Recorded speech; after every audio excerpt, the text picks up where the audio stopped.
Alright, well, we had some security hiccups apparently, according to the system, but otherwise, all of our connection parameters appear to be in the green. Looks like all of the node bit rates are stable. We are clear for transmission.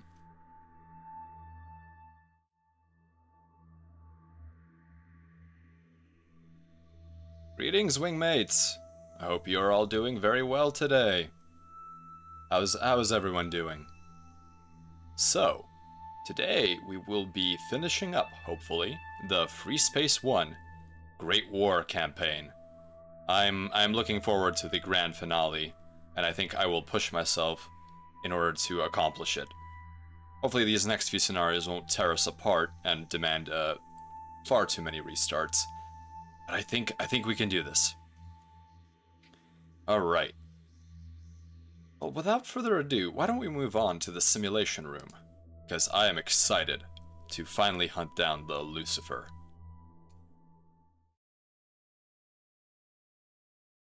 Alright, there we are. Excellent. And we are powered on.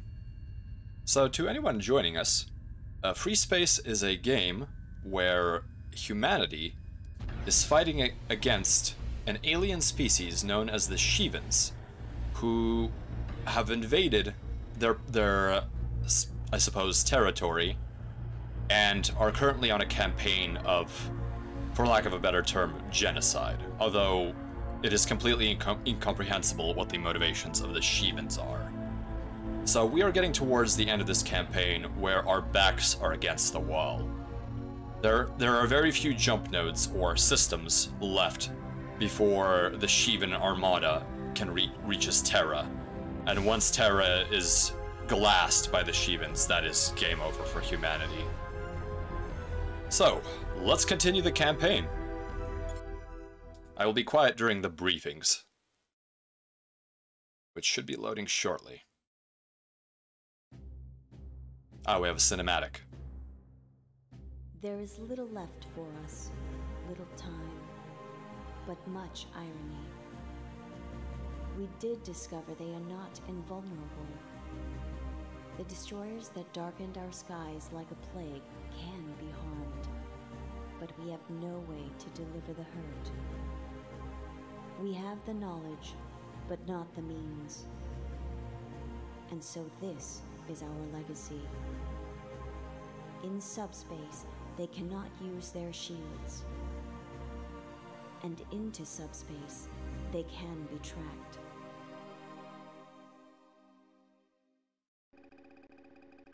Oh, here we We go. have successfully extracted the records from Altair 4. They have been partially Hello, Project deciphered Derp. and are Welcome being to the moved back convoy. to Terran space. Omega will once again be handling the movement of the scientists and the records. Oh. Unfortunately, the Altair system is still controlled by the Hammer of Light.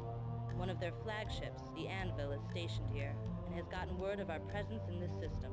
It is currently blocking the vector to the subspace node.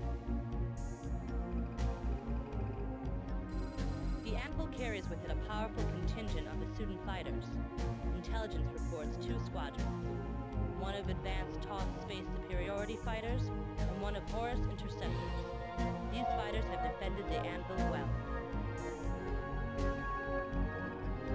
Intelligence has also detected the presence of a 3rd wing of Vasudan bombers in the system. They will undoubtedly try to attack our fleeing transports. Your strike force will once again consist of Alpha, Beta, and Gamma wings. Gamma will provide escort for Alpha, while Alpha attacks the Anvil. Beta will ensure the safety of the transports and maintain our fighter superiority. The Anvil must be destroyed. We are equipping Alpha with Harbinger bombs. These bombs require exact placement and careful maneuvering, but will do massive damage to the Anvil. Beta and Gamma must ensure that the Harbingers reach their target. Our primary goal, however, is to ensure that Omega-1 reaches the jump node. Destroying the Anvil is the best way to ensure that this goal is accomplished. This mission is of grave importance. Do not fail, pilot. Good luck. Alright. So, this is another one of these escort missions. Oh! Attenborough, thank you very much. I forgot to push the update button. That should give me that achievement. There we go. Much appreciated. I hope the title has changed on your end. So, is it a strategy focus on ship or civilization? This is a first-person simulator. So we will actually be piloting a single fighter that is assigned to a wing of 3 other fighters. However, the briefings do look like a strategy game. Thank you, Attenborough, that is really appreciated. It's, I've been very last minute, unfortunately, so we have had some technical glitches. So this is an escort mission, but we will be facing a Hammer of Light destroyer, which is the Anvil. This will be a Typhon class vessel, I believe. So in essence, we have scientists that we need to protect and get them from to another jump node after they have finished their mission. And we essentially need to get rid of this heavy capital ship in our way. Okay, so it appears that what they wanted us to do was to canonically fly for Alpha Wing, which is our protagonist pilot group, to fly the Ursa bomber, which is able to mount the one of the heaviest anti-capital ship weapons available. So there are a number of vessels in Freespace, ranging from the Apollo, which is the first vessel that you get. We have the Valkyrie, which is an interceptor craft, but very lightly armored, although the fastest thing available to you in the game. Just when I say fastest, I mean by these non-Newtonian physics. It is a game where you fly around with arcade-style controls, and you have a speed limit, which is not at all like some space sims, but it is what it is. It still is a very enjoyable game. Then we have the Hercules, which is a heavy fighter with more guns than usual. I really enjoy the Herc. It's one of my favorite. We have a light bomber, the Athena, which is almost like a fighter, but as a compromise to give it more speed, it has less armor, less shielding, and it does not have a tail gun. Then we have the Medusa, which is a heavy bomber, and it was the bread and butter of the GTA, which is the Galactic Terran Alliance. Big Gun, Big Gun, the ship. This one right here? Or Big Gun, Little Ship? Let's see here. Yeah, the Ursa definitely packs this triple mount right here. So, essentially, you can mount 2 weapons on... Oh, Big Gun, the ship. Yes, yes. That is definitely some of these. They do follow the tropes, but that's why they are tropes, because it's just a lot of fun. It's literally just a tank with an attack helicopter cockpit. Yes. Yeah, the Herc is very mission-specific. The Ursa is also very mission-specific. It is a absolute beast to fly, though. However, it does have a defensive turret, which is at least a consolation to anyone piloting this monstrosity. It also has very deep missile banks. So while the mission is asking us to fly like this, I think we'll try it like this. Oh, yeah, yeah. Yeah, the Herc is pretty much just a missile rack with engines strapped to it. It's a very function over form kind of craft. What I don't like about the Ursa is that one of the guns is shifted to the right, so your ability to hit fighters with it is very limited, but for attacking a ship, this does not matter. So let's make sure our Ursas are equipped with the correct weaponry. So, I keep bringing up tables, but basically the only thing you need to know in Freespace 1 is that the Avenger Cannon, which is one of the earliest functional weapons that you get in the game, remains one of the most viable weapons to go through the entire game. So, for example, I will not be running any of these flails or any other specialized weapons. I will be simply running dual Avengers. I'm throwing away the Prometheus cannon. The Prometheus cannon is supposedly a more advanced energy weapon. However, if you actually look at the statistics, never look at these numbers here. Always look at the charts from the official statistics from the game devs, or from the open Freespace project devs. The Prometheus is less capable against shielding than even the Avenger. Or they're basically so close it doesn't matter, but the Avenger has a better rate of fire. So let's make sure we are decked out to the brim with Harbinger bombs. And unfortunately, we have so few Harbingers available that we only have 2 per craft. So instead, we will load up, unfortunately only on us, these tsunami bombs. However, we should be okay. We do have our allies who should have at least a pair of their own Harbingers. And the Harbingers are incredibly powerful. So let's make sure we assign all of our wingmates enough weapons. We've given them all Avengers. And unfortunately, we need to change our setup here. We'll give them stilettos. And a stiletto is an anti-subsystem missile. Basically, capital ships, you can target the entire hulk of the vessel, but you also can target the individual components like turrets or engines or communications dishes on the ship itself. Let's see here. Oh, we have a disruptor missile. So this one disables the weapons on an enemy ship. This may actually be an interesting thing to give one of our allies. But otherwise, I think I will give my remaining allies some Deadfire missiles. Yes, the Fury rocket. There we go.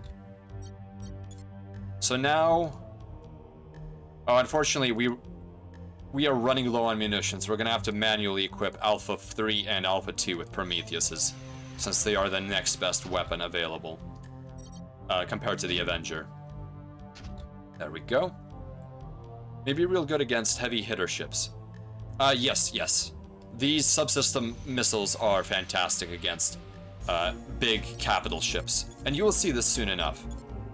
Now, these subsystem bombs, these disabler missiles, are very niche, but I think the AI should be able to use them fairly well. Excuse me. Okay. So, wingmates are generally very bad at flying. So I will assign them Hercules fighters, simply because they are so much more durable. We don't have enough Hercules to equip all of Beta Squad. So, in fact, we may actually split the difference. And... you know what? The AI does handle the Ulysses fairly well, so we'll stick with that. As long as we don't give them the Interceptor, which falls apart very quickly. So let's double check our armament on the Hercules. Hercules.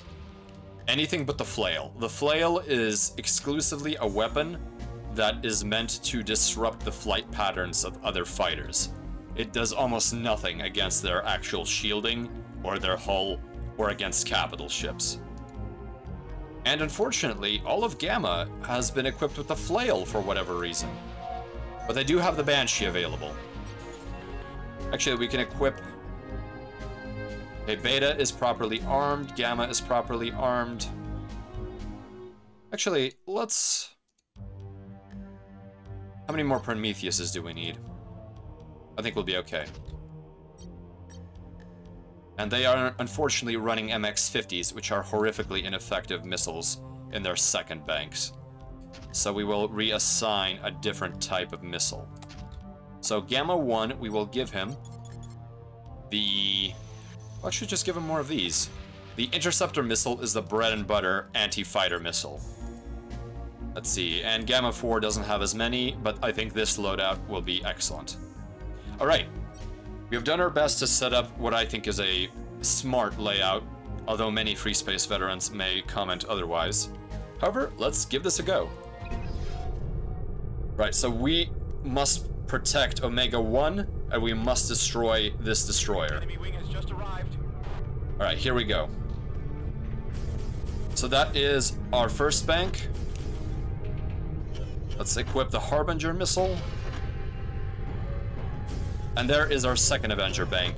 And now we can fire both, which slows down our rate of fire and overall improves our DPS, but it makes dogfighting much harder. Alright, so we are inbound. So I will lock on to the anvil, and I will command my wingmates, which is this is I guess where the tactics comes in with Freespace, is that you actually have to command your wingmates and make sure that they're doing something smart instead of wasting their time. Well, the game did not actually age very well. If you play the original, it does look a little bit chunky. However, this is running the Freespace Open Engine with the Media VP pack, which is in essence a fan. There we go. Let me. Oh, here we go. We have a missile lock on us. Hopefully, our wingmates protect us. Oh, we've already lost someone. We lost Alpha 3. You got a bogey on your tail. We have a missile launch. Oh boy, I'm really glad the Ursa is a tough girl. But we are being hammered. Oh goodness, this is really bad. So as you can see, there is a gun fire. Oh. Let's focus back on the anvil. We need to get our Harbingers on the anvil. And we need to be close, or else the Harbinger's defensive guns will destroy the bombs. And as you can see, the anvil is already firing blob turrets at our wingmates and at us. And blob turrets are pretty much, as the name sounds, they look like a blob on the hull. Now, this isn't so much a patch as it is a significant overhaul where all the models and textures are very heavily overhauled. So I'm just gonna squeeze the trigger while I can, simply because... Alright. So I am locking on to this ship. Alright, Harbingers are locked. We have dual missile. Firing. And we are pulling back, and there are the Harbingers. Kablam! And we have done serious damage. Ooh. Okay. Let's see if we can take out this blob turret here. Enemy wing just arrived. There we go. So we actually have disabled the Typhon class cruiser Anvil. Ah! We are getting blasted apart here, but as you can see, our hull is holding. This is why you run a heavy bomber. Alright, let's see if we can use the stiletto to our advantage. And take out some of these subsystems that are annoying us. Laser turret, where is it? There it is. The stiletto basically one-shots weapon systems. If we can get a good hit. Let's call in support in order to rearm. Alright, there we go. One stiletto. And we destroyed the second one with just a... One of you fly boys give me some cover. I could use some cover myself, Alpha 2. Alright. We need to pull away from the Typhon. Because the blob turrets will destroy the support craft that is supposed to be helping us. Alright, we've pulled away from the Typhon. Let's see what other subsystems the Typhon has. It still has its weapon subsystem active. If we damage that, we may be able to reduce its effectiveness. So let me go to third person. So normally our fighter is smaller than the support craft. In this case, the Ursa is so massive that the support craft is dwarfed by us. So now that we have more ammo for our Harbingers, let's switch to them and dual volley them. You can either fire missiles singly or in dual shot mode. Damn. Countermeasures, countermeasures. We have a lock. Keep on target. Boost. Firing. Damn. Anvil taking a pounding. Just a few more bombs. There we go. If only we had more anvils. We have lost all of Alpha. I am the only one with bombs. Alright, let's call in support again. Roger, sir. On our way. And in the meantime, I'm gonna hammer away at the anvil. With 5 Avengers, which do quite a bit of hull damage, I should actually make a significant dent to her. And her weapon systems are offline, so she should have poor accuracy, I believe. There we go. Rearming complete, sir. Excellent. Getting a lock with the Harbingers. Alright, countermeasures are doing their job. Balanced shields. Alright, here we go, here we go, here we go. Boost, firing, and let's watch the Harbingers hit. Yeah! She's down to 17. One more shot and she will go. Ah! Alright, let's pull away from the anvil. Taking damage. Request cover.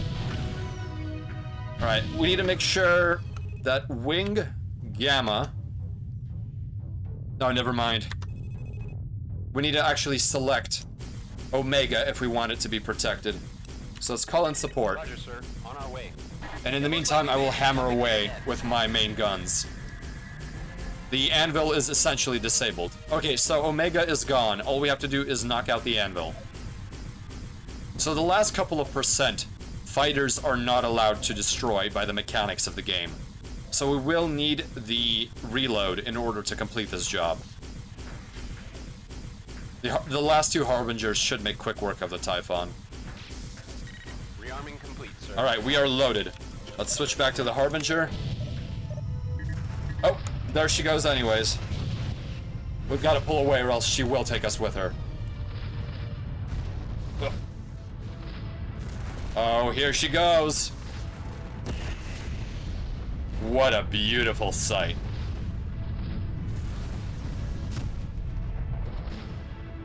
Beautiful. Look at all that debris. And the mission has succeeded. So just for context, while we're looking at the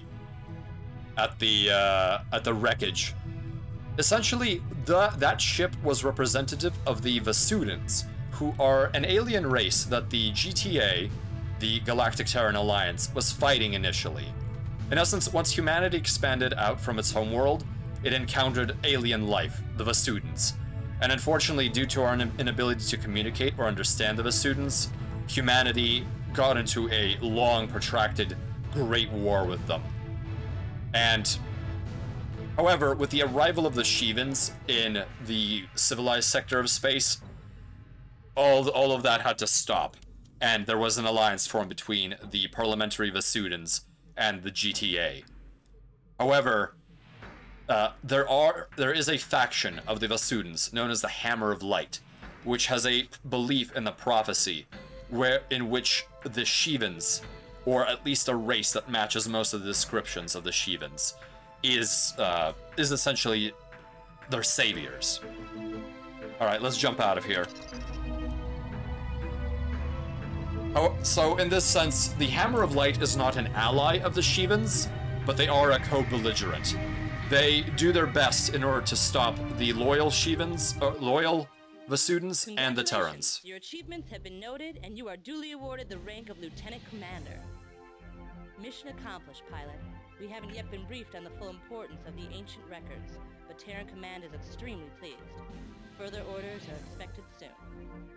It is impressive that you managed to destroy a primary flagship of the Hammer of Light. Perhaps this will put an end to their resistance. Fighting the Hammer of Light has been a great strain on the Terran-Vasudan alliance. Thank you, Derp. That is appreciated. Although they hand out promotions and medals like candy. Except for the Galtea Survivor one. You really have to have been in the wrong place at the wrong time to, unfortunately, get that medal.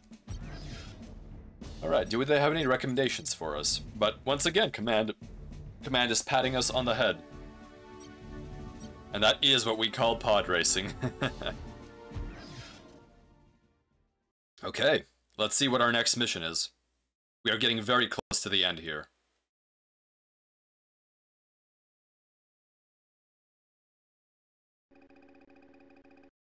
The Shivans have finally determined the location of the Sol system. The Lucifer has moved into position here in Sirius for the subspace jump to Delta Serpentis. From Delta Serpentis, she will certainly make the jump to Sol to destroy our homeworld. From the records you retrieved in Altair, we have discovered the means to destroy the Lucifer. As you know, our shield systems do not work in subspace. The same holds true for the Lucifer. More importantly, the records contain the information to enable us to track a capital ship into and inside subspace. If we can track the Lucifer into subspace, we believe a small strike force may be sufficient to destroy it. We have been assigned the task of destroying the Lucifer before she reaches Sol. The Bastion is currently en route to intercept the Lucifer at the Sirius Delta Serpentis subspace node. The Bastion will attempt to provide close cover while Ursa bombers deliver a payload of Harbingers. We believe that without the shielding system it's relied on so heavily, the Lucifer will be vulnerable. Keep in mind that this is a time-critical operation. If we do not enter subspace soon after the Lucifer, we cannot launch our attack. From your earlier scans of the Lucifer in the Deneb system, we have determined that it is powered by 5 primary reactors. These reactors are spread out across the Lucifer. If all 5 reactors are destroyed in a short period of time, the Lucifer won't have a chance of surviving.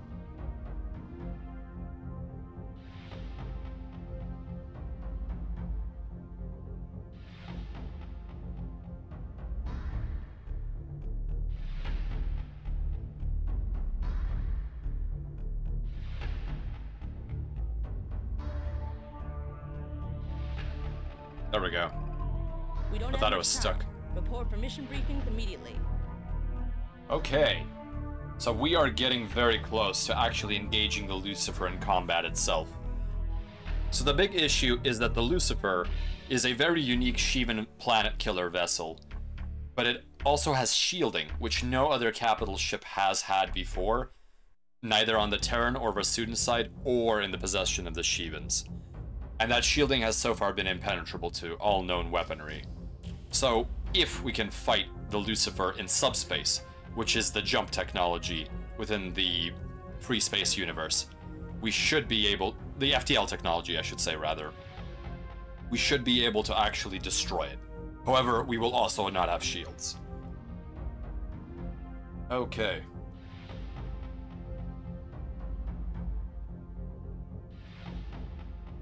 Let's see here. Let's take a look at what the next mission is. Clash of the Titans. We have few chances to stop the Lucifer. It is heading to the Sol system, but we have an opportunity. Oh, this is to quite head the them pickle, off at Derp. Sirius. If you encounter the Lucifer in Sirius, hold it off until the rest of the fleet can catch up with you.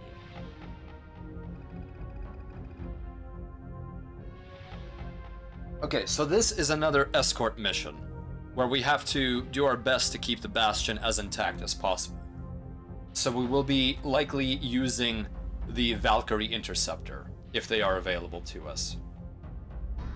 Alright, let's see here. Let's go. Oh, nope. I did not actually adjust my loadout. I always keep thinking commit is, Alright, let's try that again.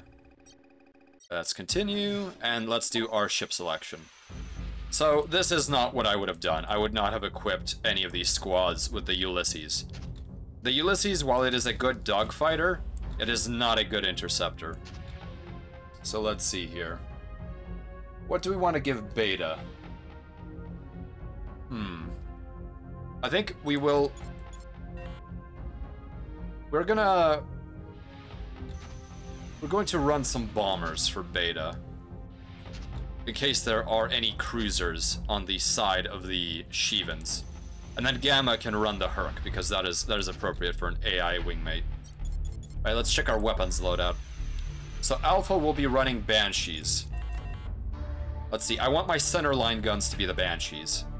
So the Banshee is the most powerful energy weapon available to Terran fighters. It does incredible amounts of shield damage and a moderate amount of hull damage, but because Shivan fighters generally have far more shielding than they do hull, this is an excellent anti-Shivan weapon. And when you combine it with the Avenger, which does very good hull damage, you should also be able to switch between the two weapons, because the Banshee eats a lot of power, and your fighter has only a limited amount of power, to run its armament. And you can recharge it over time, but it is not recommended to simply squeeze the trigger and fire both of these guns simultaneously. And we will also be running the interceptor missile, which is the bread and butter of any sort of interceptor work. So now all of my squad mates are armed with the Banshee and with the Avenger. So that is a solid setup. Let's take a look at Gamma. So they are running the Banshee, excellent. And they will also be running the Avenger because I say so. And they have a decent loadout. They may have enough missiles to equip all of them with twin racks of interceptors. Yes, you do have to use a little bit of technique to switch between the shield damaging and the hull damaging weapons, but for some of the Sheevan heavy bombers, it is very worthwhile to do that. Okay, so Gamma Squad, which is our backstop, is equipped properly. Now let's check Beta, our bomber force. They are armed with Avengers, as they should be. They have MX-50s. They have synaptic bombs, which the AI is actually able to use fairly well for self-defense. And I will assign them Harbingers, since we actually have a decent amount of Harbingers available. In fact, I will actually give them all Harbingers, because it is a very powerful weapon. And we don't have enough Harbingers to arm Beta 3. Let's see here. Let's give him Typhoon bombs instead for that slot. There we go. Okay, I think this is a solid loadout. We should be good. Alright, where is the Bastion? The Bastion has not jumped in yet, it appears. The game was made with a pilot stick in mind, right? Yes, I am using a joystick or a flight stick or whatever you prefer to call it. Sign of the Lucifer. We'll have to proceed to Delta Serpentis. Okay, looks like the Lucifer has moved on. Oh, here comes the Bastion. Alright, so... all fighters, protect my target. We got company. This looks like an ambush! Oh, that is a Sheevan destroyer. Protect the Bastion! Alright. So there is no sense in sending our bomber friends out on a suicide run, so we are going to simply wait until our bombers... Whoa, whoa, whoa, whoa, whoa. So that beeping is the sound of our missile lock, but I think I will take this Manticore out with guns only. I'm not wasting my missiles when there may be bombers in the area, which I am doubtless will be arriving shortly. Oh, there we go. That guy is down. More Manticores. Krishna wing. Alright, Krishna 2. Oh, seriously? Did one of the Ursas fire a Harbinger at a fighter? That is just insane. Use the Synaptic Bomb. Oh no, I'm sorry, that is the Synaptic. Damn, that Manticore is fast. But yeah, I am playing this with a simulated pilot stick. But otherwise, you can't play it with the numpad or the mouse if you are a glutton for punishment, for lack of a better term. Alright, what kind of hostiles do we have? We have Nephilim. Nephilim are heavy Sheevan bombers. We absolutely must intercept them. So let's drop power to guns and add power to shields and engines. And we will be using our missiles to try to knock these Nephilim out as quickly as we can. Alright, here we go, here we go. 3 Nephilim? Or 2 Nephilim? No, 3. We have a lock. Fire! Let's keep that lock as best we can. There we go. We are gonna run out of gunpowder sooner than we want. Come on, let's knock those shields down. There we go. Nephilim down. Next Nephilim. Let's get a lock on it. We have a lock. Let's make sure we are aligned, firing missiles. Switching to Avenger, since we don't have enough gun energy.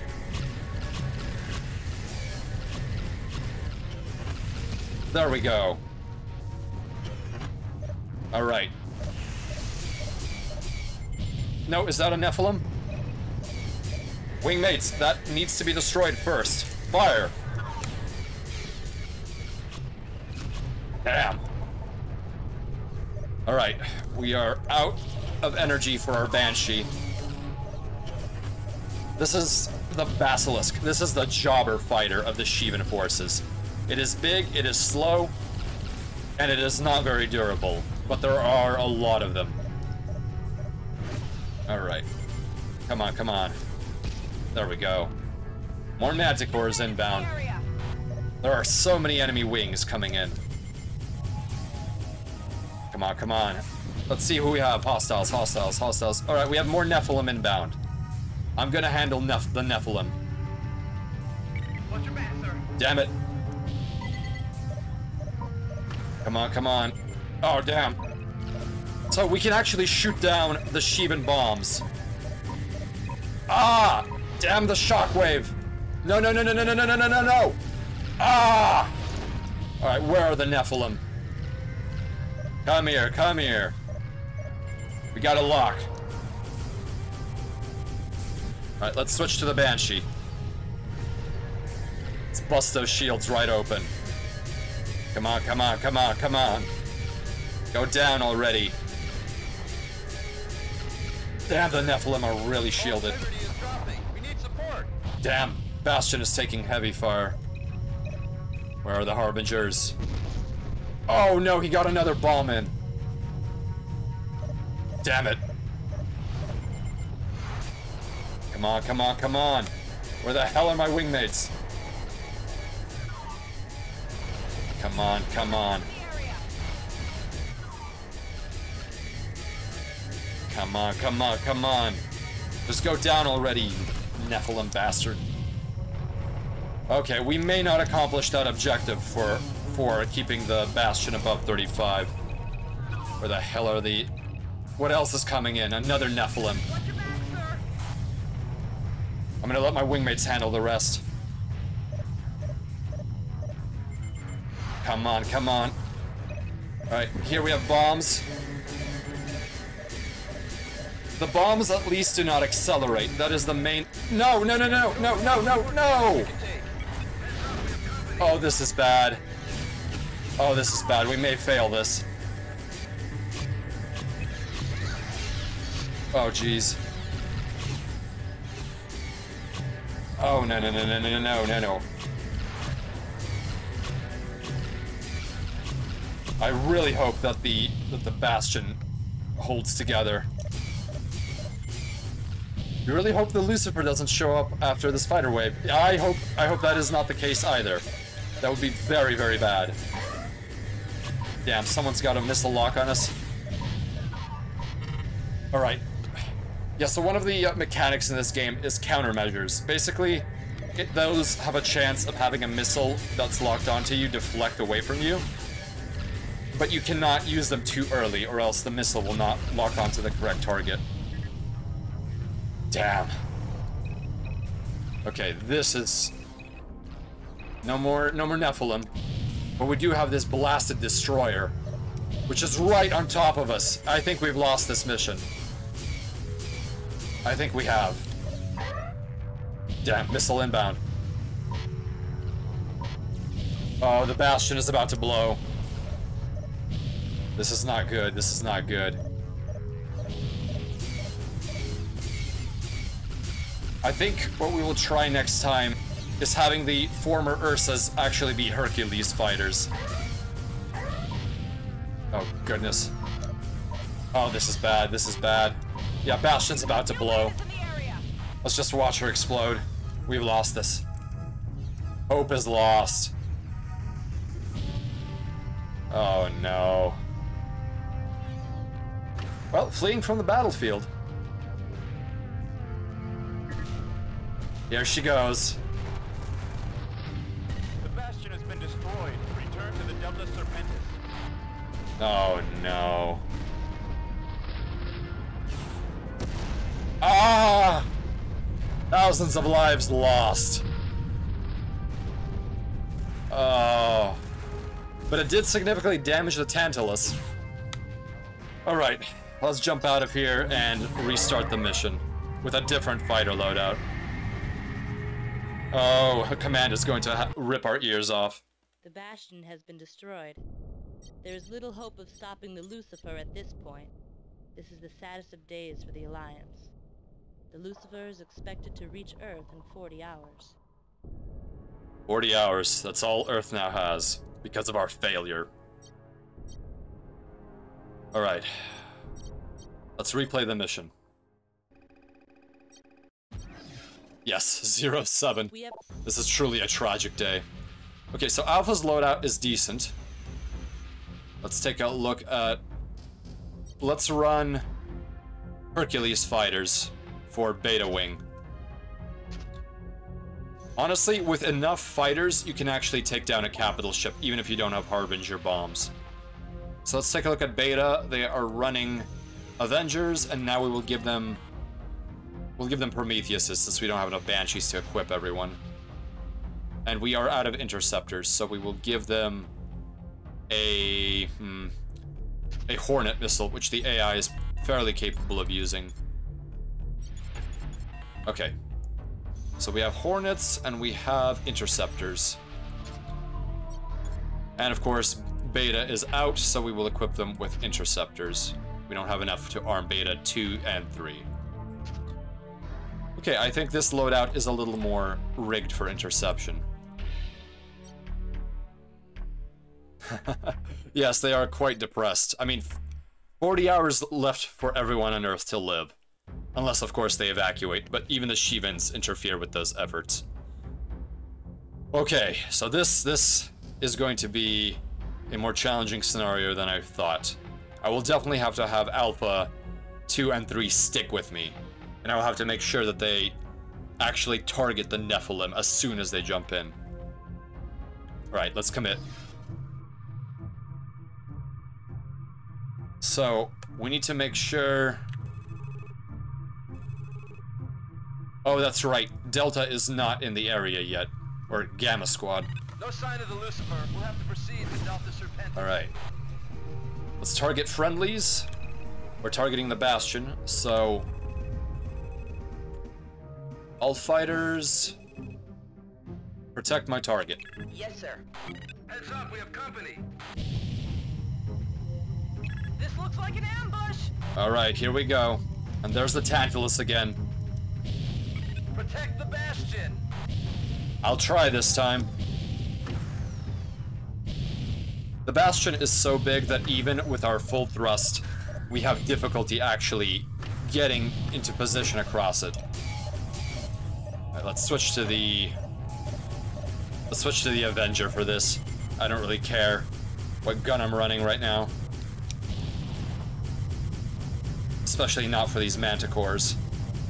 So I do absolutely have to keep track of what the secondary objectives are. As soon as those are updated, that means that bombers are in the area. Alright, let's keep a lead.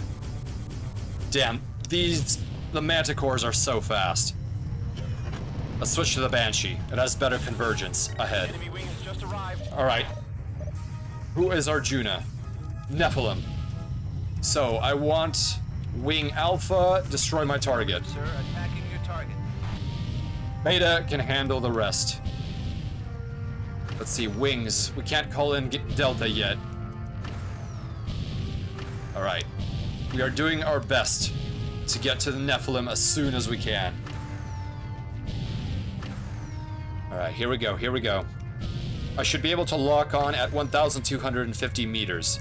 I'm gonna slow down, and then, here we go, lock on, fire, and I will fire a second volley. Come on, go down, go down. Interesting, the enemy fighters are not even attacking the interceptors. So, this mission, we absolutely will have to command Alpha Wing to do its job. And to actually intercept the targets. There we go. Nephilim is gone. Oh! Where is the next Nephilim? All taking serious damage. Oh no! We did not get a proper intercept on that bomb. Where the hell is that Nephilim? Oh, more Nephilim. Alright. No, not all fighters. Wing, Alpha, destroy my target. Sir, attacking your target. At the very least, they will try to make their way to this point. Alright, here we go. Another Nephilim. Let's open up with guns so we soften up the shields. And then we fire off our missiles. Damn. Yeah, these things are bloody tough. Just keep at them, keep at them. And they rotated their shields. Oh. Someone's fired a missile at us. Probably one of the defending fighters. Where's the next bomb? Oh, no, no, no. Who is not intercepting the bombs? No, no, no, no, no, no, no, no, no, no, no, no. Intercept the bombs. Damn it. Protect the bastion. Where is that Nephilim? Oh, no, no, no. Damn it, damn it, damn it, damn it. Who is shooting me? It's the Nephilim's defensive gun. Sector 6, pilot. I know he's on my tail, but I can't stay off this Nephilim. Okay, I have to pull away or else I'm going to lose my hull integrity. More bombers, more bombers. As long as they don't fire off another mega bomb. Damn it. Come on, come on. Switch to the Banshee and try to knock these shields out. Alright. There's gonna be more of these bombers inbound. Krishna, Manticore, Manticore, Krishna. Ah, here come the Nephilim. Damn it. Wings, Alpha. Destroy my target. Okay, here's another tactic we're gonna try. We're actually gonna not attempt to destroy. We're gonna switch to our Banshee. And we are going to simply try to intercept the Mega Bombs. Oh, sorry, the Avenger. We're gonna wait till they fire off the Mega Bombs. And hopefully we can get them on launch. Alright, here is the next Nephilim. And we have scared them off a little bit. Just fire off all the missiles we have left. All integrity is dropping. We need support. I know, I know, I know. I'm doing what I can here. Okay, no Nephilim yet. Keep cycling through targets.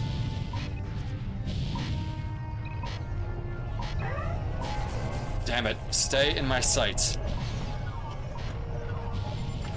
Come on, come on. All taking serious damage. I know, I know, I know. Beta, we just have to stay with it. Damn, I really need some reinforcements. Okay, here we go. Alright, let's check for Nephilim. Oh no, we have lost most of our wingmates. Damn it, damn it. I am not sure I'm going to get the secondary objective. Come on, stay with me.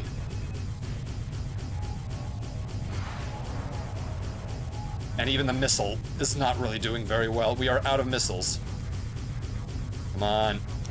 Blasted Manticore. At least he smashed himself into the hull of the Bastion. I don't know how much more damage we can take. Yep, we failed that objective. Come on, come on, come on. Where the hell is Gamma? Stay with me. Oh, no, no, no. I need to get this dragon. The dragon is actually causing serious damage with its rocket volleys. Here we go. More bandits? You've got to be kidding me. Please tell me they're not Nephilim. They are not. They're just dragons. Yeah. We are losing wingmates. Thank you, Gamma. Oh, Gamma, please. All fighters, protect. We cannot take much more of this. The Nephilim have seriously damaged us. See if we can destroy at least one of these blob turrets that is ripping apart the Bastion. What other blob turrets? So at the very least, the enemy destroyer is facing in a very poor way to align its main weapons against the Bastion. Damn, and we lost the Bastion again. The Bastion has been destroyed. Return to the Delta Serpentis. Alright, we need to restart the mission.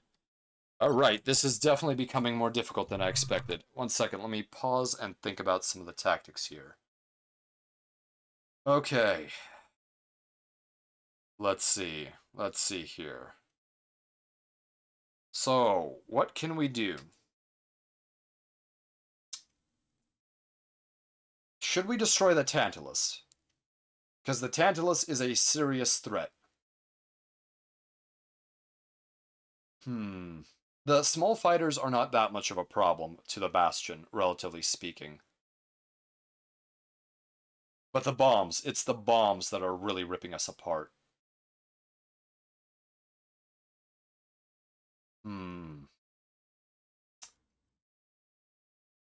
So yes, so the issue that we're running into is that we are not having enough fighters able to intercept the munitions that the Nephilim are doing. So we may actually wish to try a different loadout. I don't think that loadout that I have is appropriate for this. Alright, so right now we are currently running interceptors.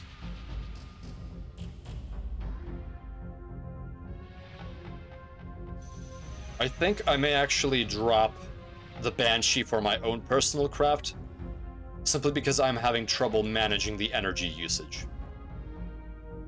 I am probably far better off running Twin Avengers. Why is, I keep saying Omega or Gamma, and that's mainly because some of the squad names sometimes differ. But Delta or Gamma Squad is definitely very late to the fight. Alright, let's see here. So, I think what I will do, since I remember reading strategies about this, is we can have Beta run Ursas, and then Beta will be able to destroy the Tantalus, while Gamma and Alpha continue to defend the Bastion. I could give the AI wingmates some interceptors, but unfortunately it's just us and Gamma, or us and Alpha for now. Gamma will come in later. Because I think a lot of the damage does end up coming from the Tantalus. And I think the mega bombs that the Shivans are firing at the Bastion may only be one shot. They may not actually get another pass. And in that case, I think we may actually be able to successfully defend the Bastion as long as we destroy the mega bombs, because it's the mega bombs doing most of the damage to her hull. So let's do weapon selection. I'm running the loadout that I need for bomb interception, and the Ursulas, or the Ursas, will now have the Harbingers and the Tsunami so they can destroy that enemy destroyer. So I'm going to load them up like that. They have a defensive missile against enemy fighters. Let's make sure we equip them all with Harbingers and Tsunamis. Okay, perfect. So let's try that loadout out. Alright, so this is slower firing, but it will not wear my gun battery out the way the Banshee was. And I think right now I do not have the mental capacity in order to manipulate my gun battery. Okay, so the Bastion is here, so Wings Alpha, protect my target, and we will wait till the Tantalus jumps in. So the Tantalus will be the big warp signature, or jump signature. Alright, so Wing, Beta, destroy my target. Alright, and now we will simply have to dogfight. And now we should actually be able to boost. Excellent. Here we go. So one of the things we need to consider is that the moment we start dogfighting these Shivans is when they stop attacking the Bastion, unless they are on some kind of death cycle. So, we may want to actually break off certain dogfights and go back to attacking the fighters that are going for the Bastion. Right. Come on, come on, come on, come on. Yeah, so this guy is accelerating like crazy. He's got excellent afterburners. Alright, here we go. Yes, the Avengers are pulling far less energy than the Banshees were. But I am getting a bigger shotgun effect. Alright, excellent. Let's go for the Harbingers. So this time, we will attempt to take out the Mega Bombs. Hi, JC. This is actually, I believe, the 3rd or 5th restart of this mission. Unfortunately, I am not winning, mainly because the Bastion keeps getting blasted to smithereens. And that is entirely my own failing, as I have not been intercepting the Mega Bombs that these Nephilim bombers are delivering. And also the Tantalus has been doing a significant amount of damage to us. Firing missiles. So we are disrupting that Nephilim at the very least. Let's see if we can disrupt these Nephilim. Nope. Boost and countermeasures. Alright, here come the bombs. Alright, bomb, bomb, bomb, bomb. There's the Mega Bomb. Come on, come on, come on. Come on. Get in my sights, you... Damn it. Where's the next Mega Bomb? Next Mega Bomb. Oh, where the hell is it? Okay, so I believe that is the only Mega Bomb these Nephilim should be able to carry. One of them slammed into the Bastion, unfortunately. Alright, next bomber. Oh, another Mega Bomb. Where is it? Damn it. So they don't just have one Mega Bomb. Come on, come on. Ah! And my hull is not doing well. I got too close to a Mega Bomb. As silly as it is, I may be using bombs. No, no, no, Mega Bomb, Mega Bomb! Oh! No, no, no, another one! Where the hell are all the bombs? Oh, more Nephilim. Oh my. Come on, come on, go down, go down, go down. Impressive, pilot. Okay. So we are actually going to use our interceptor missiles in order to attack the bombs, because they lock on very quick. Okay, the Tantalus is getting pounded by our allies at long last. Alright. Bomb, bomb, bomb, bomb. Give me the Mega Bomb. There's the unknown Mega Bomb being prepared for launch. Let's see if we can't grab it. Come on, come on. There we go. Where's the next Mega Bomb? There it is. Ah, come on, come on, come on. Where's the next Mega Bomb? Come on, lock on, lock on, lock on, lock on. Missile, missile, missile. No! Damn it. Damn it, damn it, damn it. Ah, and my shields are failing. My hull is about to crack. Whew. I wish I could put bigger guns on the Bastion. But unfortunately, that is not going to happen anytime soon. Alright, come on, come on. Just go down already. Damn, an unknown bomb? Where? Ah! Damn, I slammed into the bomb. Oh. Come on, destroy the Tantalus already, wingmates. Please destroy the Tantalus. Ah! And this time I'm the one who went down. Bastion, your AA reps. Freespace 2 is a lot better. Alright, we can quick start this, because I think this loadout is actually decent, and we are getting this strategy down. This is all about bomb interception. Nothing else. Oh. Apologies, wingmates. This is one of those issues where the end of the campaign gets a little more intense. We'll have to proceed to Delta Serpentis. Alright. Let's find a friendly, the Bastion. Alright. Alpha Wing, protect the Bastion. Yes, sir. Okay, the Tantalus is inbound. Just arrived. So, Wing Beta, destroy my target. Sir, attacking your target. So Wing Beta is actually doing very well against the Tantalus. Alright, here we go. Let's knock out these manticores. We have switched to single missiles because we will be using those to lock onto the mega bombs, hopefully. Stay in sight, stay in sight. The big issue is that the Nephilim are attacking the Bastion from one of its most vulnerable directions, where it has the fewest blob turrets. Normally, blob turrets are actually very capable of destroying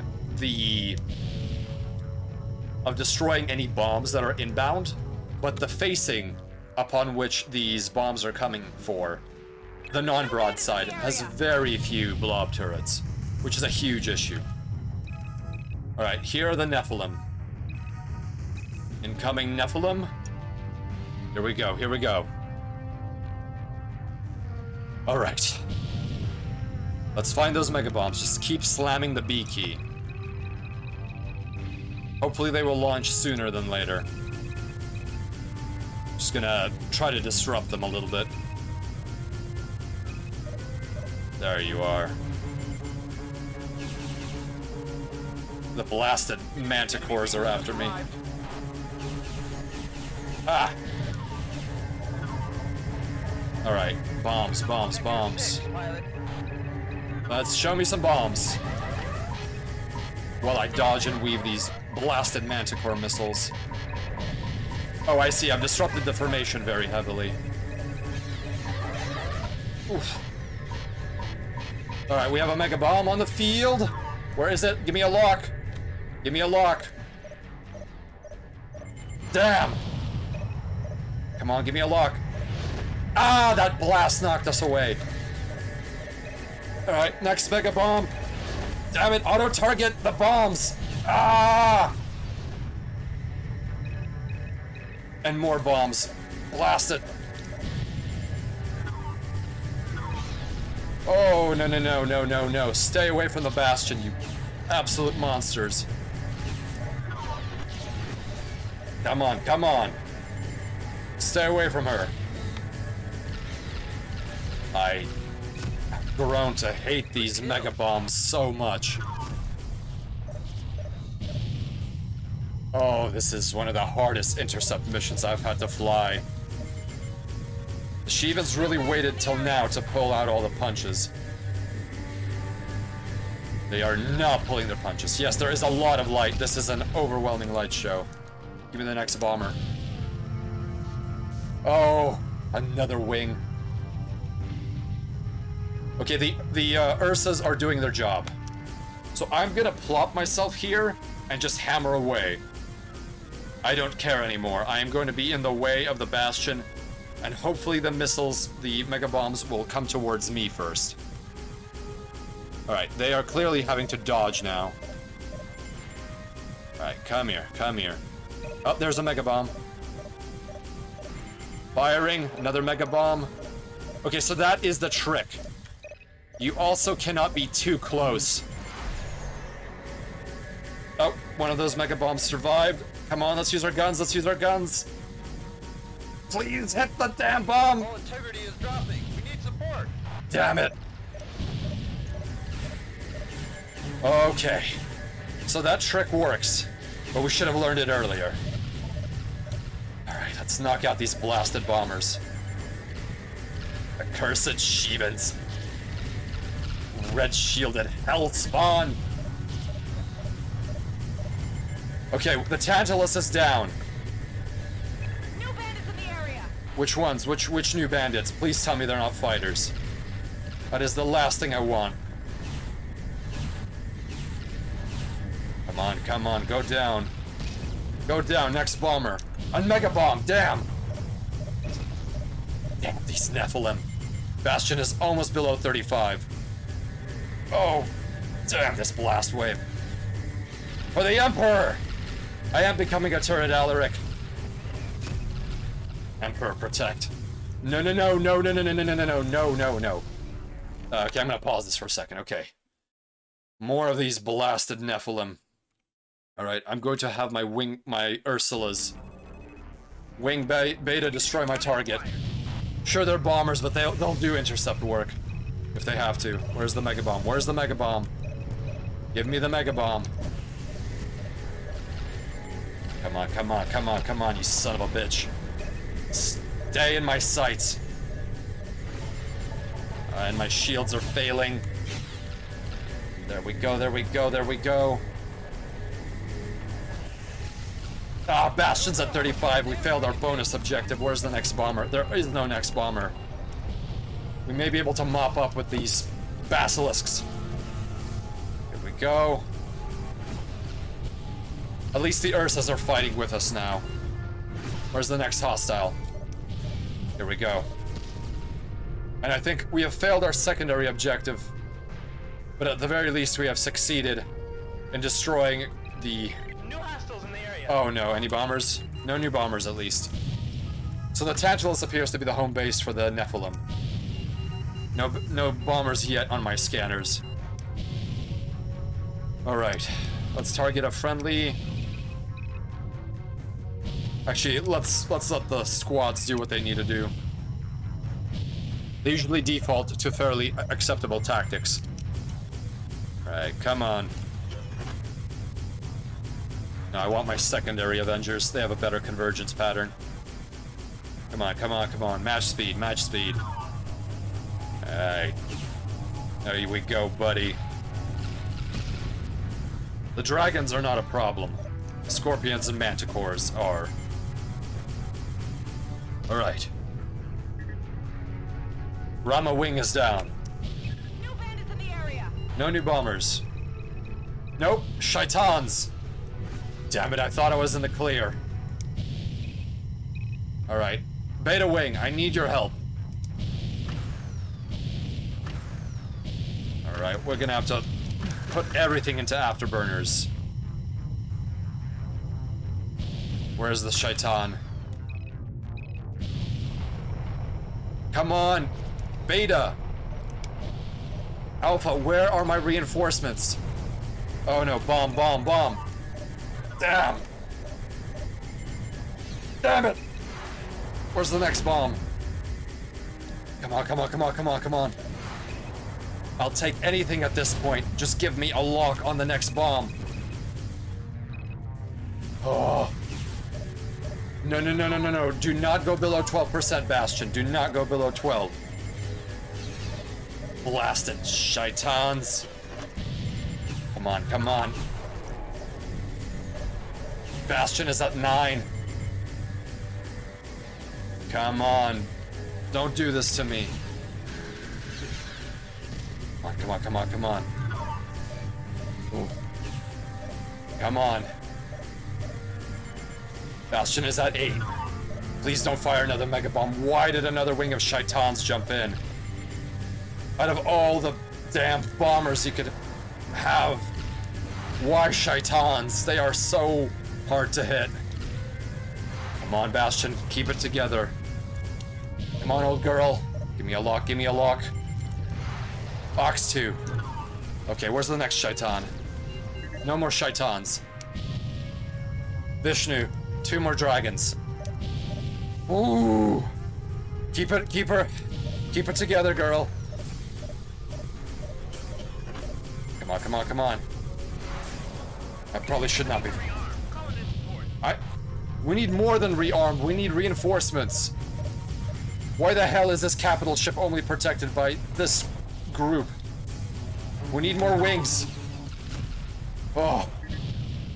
Please tell me there's no more waves. Come on, Bastion, move your slow ass to the jump node. Hi, Picky. I'm sorry you have caught me at a very, desperate hour. I am currently incredibly miffed at how the GTD Bastion is doing here. The old girl. She is the pride of the fleet, and the last hope for humanity, and she is currently in dismal repair. Mostly due to my skill levels. Oh. But at least the music has changed, which means there are no more hostiles coming in, at least for the moment. So I think we may have succeeded in this. Oh my lord. Thank you, Picky. Thanks, Command, indeed. I can't even call reinforcements, that's normally an option. It's an option where, basically the mission doesn't give you medals. But this time it was... Subspace now. We will rendezvous with you there. Oh, thank you, Bastion, please. Jump away, old girl. Oh. That is a beautiful sight. The Bastion actually making it out. I really hope they have enough time for field repairs. Okay. We need to get to the subspace node and depart. Although I think just jumping out will be okay. Although I'm not going to risk it. I'm going to actually enter the subspace node and jump out. Because I really don't want to fail this mission. Alright, we are in the subspace node, beginning jump. Excellent. Oh. The Bastion was severely damaged in this battle. More of the burden of destroying the Lucifer will shift to the bombers. The Bastion will be of limited assistance. We are now proceeding to the Delta Serpentis system. Thank you, thank you.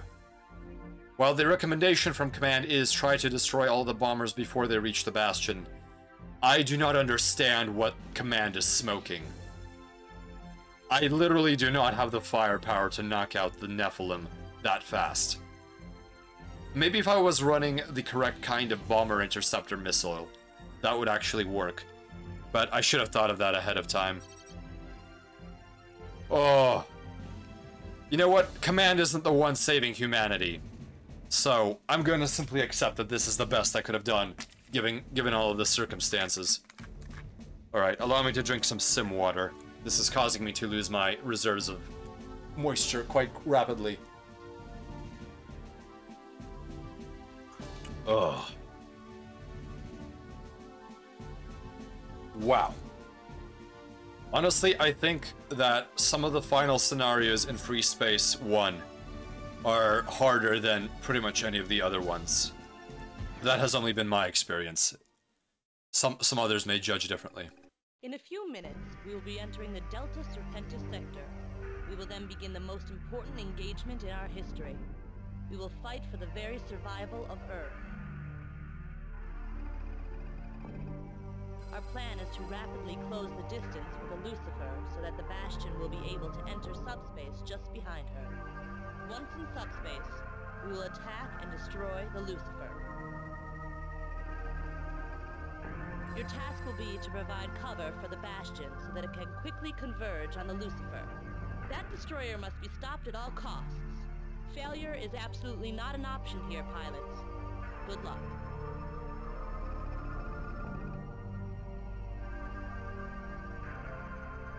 Okay, I fully expect to fail this mission several times. So there are 2 missions left. This is a 2-parter. The Great Hunt. The fate of humanity is at stake here. The big moment indeed. Alright, let's pick our ship selection wisely. If I understand correctly, this is going to be a 2-parter, so we will not have access to repairs or anything like that. Yes, only 2 squads. There will be bombers joining us later, but we will not have control over them. So because this is a hull damage scenario, for loadout I will be running pure Avengers. I do not care about the Banshee anymore. Here we go. Perfect. Wait, what was this? Oh yes, the Advanced Disruptor. I do not care for that weapon. So I will be running Interceptors, because this will be a dogfight heavy mission. And I will be running Avengers, or for all of my gun slots. And the Avenger is basically the primary ballistic weapon. Wow. Yes, I am feeling wow quite a bit right now. I am very overwhelmed with what I'm about to do for humanity's sake. So I am not comfortable with Beta Wing running these Ulysses fighters. The Ulysses is an incredibly frail piece of machinery. I would much rather they run Hercs. And luckily, we can actually equip all of Beta with Hercs. The Hercules is a good balance between taking down enemy fighters, durability. Oh my goodness! Oh my! Greetings, Airy Pie, and greetings the raiders of Airy Pie. All wingmates, to the defensive guns. We must protect our flagship. Oh, that is a wall of smug alien faces. Oh my goodness. Oh, this is quite terrifying. Aliens within, aliens without. I am truly overwhelmed. How are you doing, Airy Pie? How are you doing today? I have not been keeping up as much as I would like. What was today's game? Alien Invasion! Wah ha ha ha ha! Oh, but however, it is a pleasant alien invasion to experience. Let's give them Furies for Beta Group. Alright, there we go. We don't have enough interceptors to arm Beta 2. Let's give them Furies. You will give up your ship. No, no, no, no, no. If we are overwhelmed, defenders, if we are overwhelmed, I'm afraid it is time to overload the reactor. I'm sorry, friends. Get to the escape pods. I will take down the invaders with us. Oh, you did Nova Drift? I have not played Nova Drift before. The Snake Body. Do not recommend. Interesting. So what kind of game is Nova Drift? Is it like a third person or side scroller or something like that? Oh, no, no. Okay, here we go. We are armed as best we can. It's a cute little top-down shmup. Oh, interesting, interesting. I'll have to take a look at it afterwards. A roguelite. You know what, while I'm here, allow me to simply... Nova Drift. Let me punch this into my reference console. I certainly would like to at least have a visual reference for what this is. Oh, that is an interesting art style. Very, almost looks like vectors with the nice gradient shading. Like asteroids, but more. Well, with randomized builds. Huh, this does look rather beautiful. Oh, wow, that background for the Stellarscape. That looks fascinating. I'm gonna have to watch some gameplay footage of that. Well, it's very fitting because we are about to engage in some of our own first-person shooting. Although we will also be attacking some sort of alien life form, but in this case, it's the Shivan forces. Okay, word of warning, we may fail this several times, just as we did last mission. This is not going to be a cakewalk. There's the Lucifer. Alright, we have launched from the Bastion's base. The Lucifer is approaching the jump node. You must clear out these enemy fighters as quickly as possible. We've got to catch up with the Lucifer. Beta wing has arrived. Alright, so our job is essentially only to reach the Lucifer. Oh. Whoa, oh no, no. Why are these basilisks right on top of us this early on? How did they jump so close? Alright, come on, basilisk boy. No, he did a loop. Let's see if there's a closer hostile. Let's knock out these basilisks so that the bastion isn't completely devastated. Alright, basilisk down. Here's another one. He is really going through her bodywork here. Alright, come on, come on, come on. Can I get a primary objective command? Can I get a primary objective, please? Stay in my sights, Shivan. Come on, come on, come on. Alright. Good kill. That's right, Alpha 2, it was a good kill. And you are best to know! Alright. More basilisks. I'm not wasting my missiles on them. We have far too many. We need to get to the Lucifer immediately. Right, where is the Delta Serpentis jump node? Oh, I'm sorry, jump node Terra. 23 Ks away? No, no, no, no, no. That is going to take forever to get to.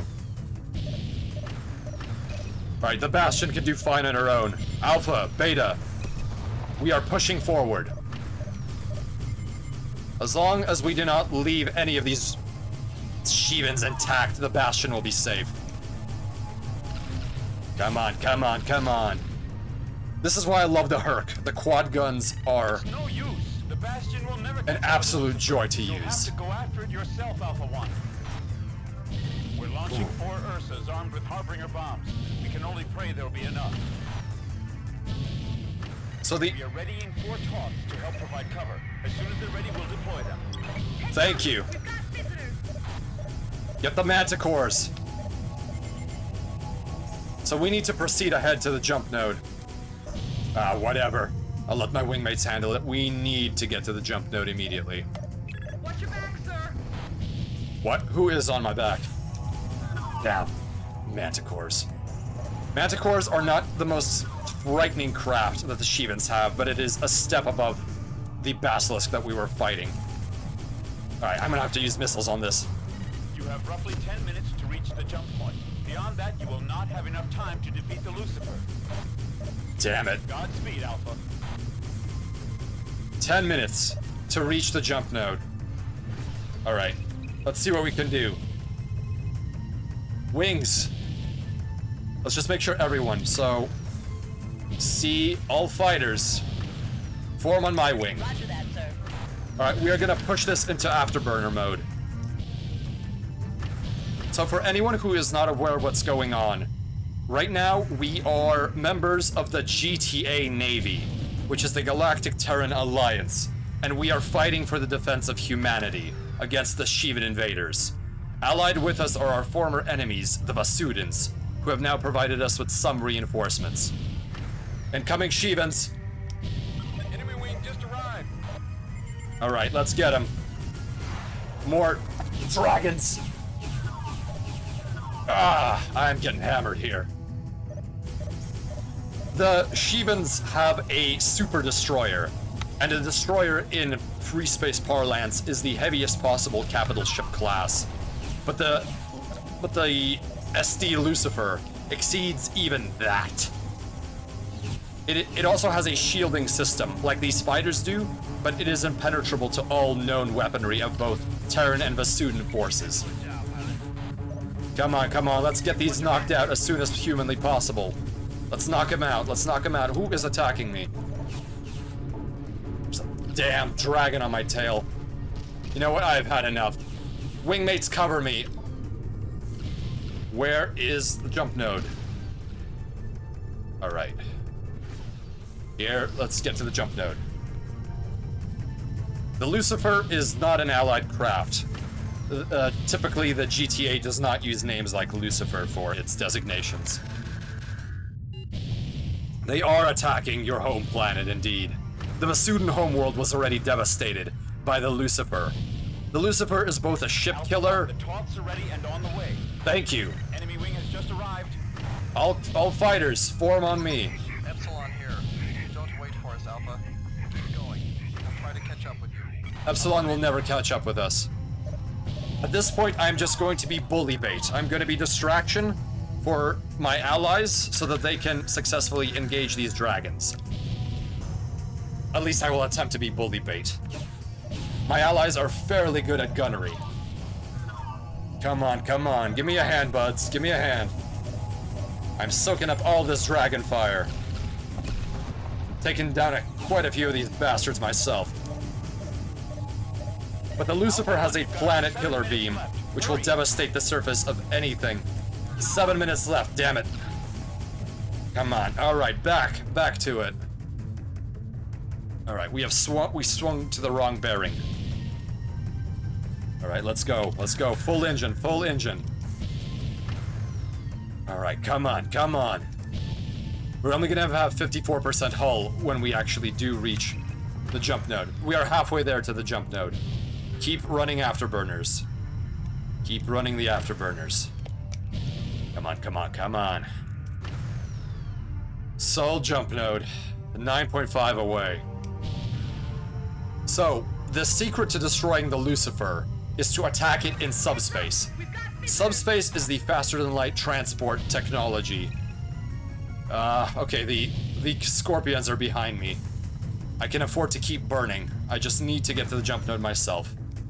I have indeed set engines to ludicrous speed. I don't care, Delta 2, shut up. We will not have that kind of negativity. Earth is depending on us. We have no other option, pilot. Yes, that's right, Command. Back me up. We are 5.9 away from the Sol subspace node. And I am burning my engines as hard as they'll go. Come on, hold together, Herc. Hold together. Come on, come on. 4.2. My wingmates can handle this. All I need to do is get my own ass to the jump node. Here we go. Heavy craft jumping in. Who is that? Oh my, it's a Hammer of Light destroyer. The Typhon class Prophecy. And they are coming right into my line of flight. Damn it! Ah! Damn it, Hammer of Light. Of all the times you could pick to jump in, is when we are trying to save all of humanity. You're almost there, Alpha. Ah! Countermeasures! Damn it, all these anti-fighter missiles. You've made it, Alpha 1. Your jump drives are powering up now. I know they are. Downloading. Oh, there we go. There we go. Your objective is to destroy the Lucifer. The Oh. Lucifer has 5 reactors located on its main hull. In order Here to we eliminate go. the Lucifer, these reactors must be destroyed. This is it. We're starting off with the hull we have, with the ammo we have.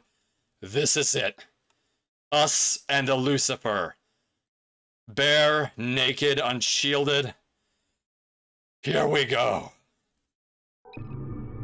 Alright, all wings, form on me. Come here, Lucifer Coon. We don't have much time. You've got to take out those reactors ASAP. Let's look at the subsystems on the Lucifer. Alpha 1, you've got to make sure those Ursas can deliver their payload. Protect them at all costs. Yes, protect the Ursas. Alright, where the hell is the Ursa? It's going to be up to you to take out those reactors. Get it done. Shut up, Command! You do not understand. We are the first engagement in subspace ever. All fighters, protect my targets. Affirmative, sir. Alright. Oh no, it's a dragon. At least we're unshielded. Ada, Lucifer Coon. I hope you're ready for a dose of Avenger. I'm going to rip your hull apart. You son of a bitch. This is for the Vasudans. This is for all the Terrans you've killed.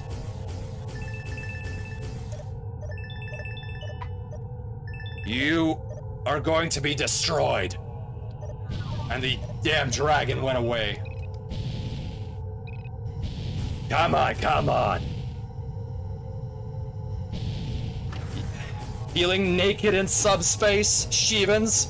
None of your precious shields protecting you? So much for mastering the art of war. No, no, no, no. Now you're in my town. Now you will be destroyed by the sheer power of Avenger gunfire. Come here, little manticore. Not so fast now, are you? That's for Alpha 1. That's for Alpha 2. Come here, darling. We're not playing around anymore. Come on, come on. Lucifer, 2 clicks away. This is how big the Lucifer is, even at 2,000 units away. It is still enormous. Come on, come on. I'm not playing around anymore. Let's get those reactors. Where are those subsystems? Fighter Bay 1, Reactor 2. Where's Reactor 2? And who is shooting at me?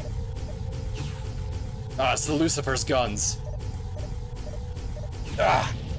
Damn it, I have no shielding. I cannot afford to do this. Yes, I am aware I'm being targeted, but it's also that the Ursas can make their way. Damn, the reactor is on top of the Lucifer. We're going to need to change our position. Come on, come on, come on, come on, come on. Ah, we've got a missile lock on us. Come on, come on. I do not have enough afterburner for this. Oh, we have less power because we have more shield. We don't have any shields now. Let's see if we can bust this reactor up right now. Just hover near the surface and chip away at the reactor. Hull integrity is low. 7 minutes left. Hurry! Come on, Command, I can't do this. I can't do this with you screaming at me. Come on, let's do some missile damage. Come on, come on, come on, come on. I'm down to 16 hull integrity. Damn it, I should have brought a subsystem, an anti-subsystem gun. Oh man, my hull is not doing good. Where the hell are my allies? Alright. I'm just gonna have them target the Lucifer. All fighters, destroy my target. Come on, come on. We are at 1% hull. I'm afraid we're gonna have to fail this mission. I do not think I can handle this at 1% hull. Damn it! Alright, let's restart this and be a little smarter. Quick start mission. Alright, here we go. What? I have had enough. Alright, systems. Engine 1, Engine 2, comm, Fighter Bay 1, comm. Alright, all fighters, destroy my target subsystem. Alpha 1, you've got to make sure those Ursas can deliver their payload. Protect them at all costs.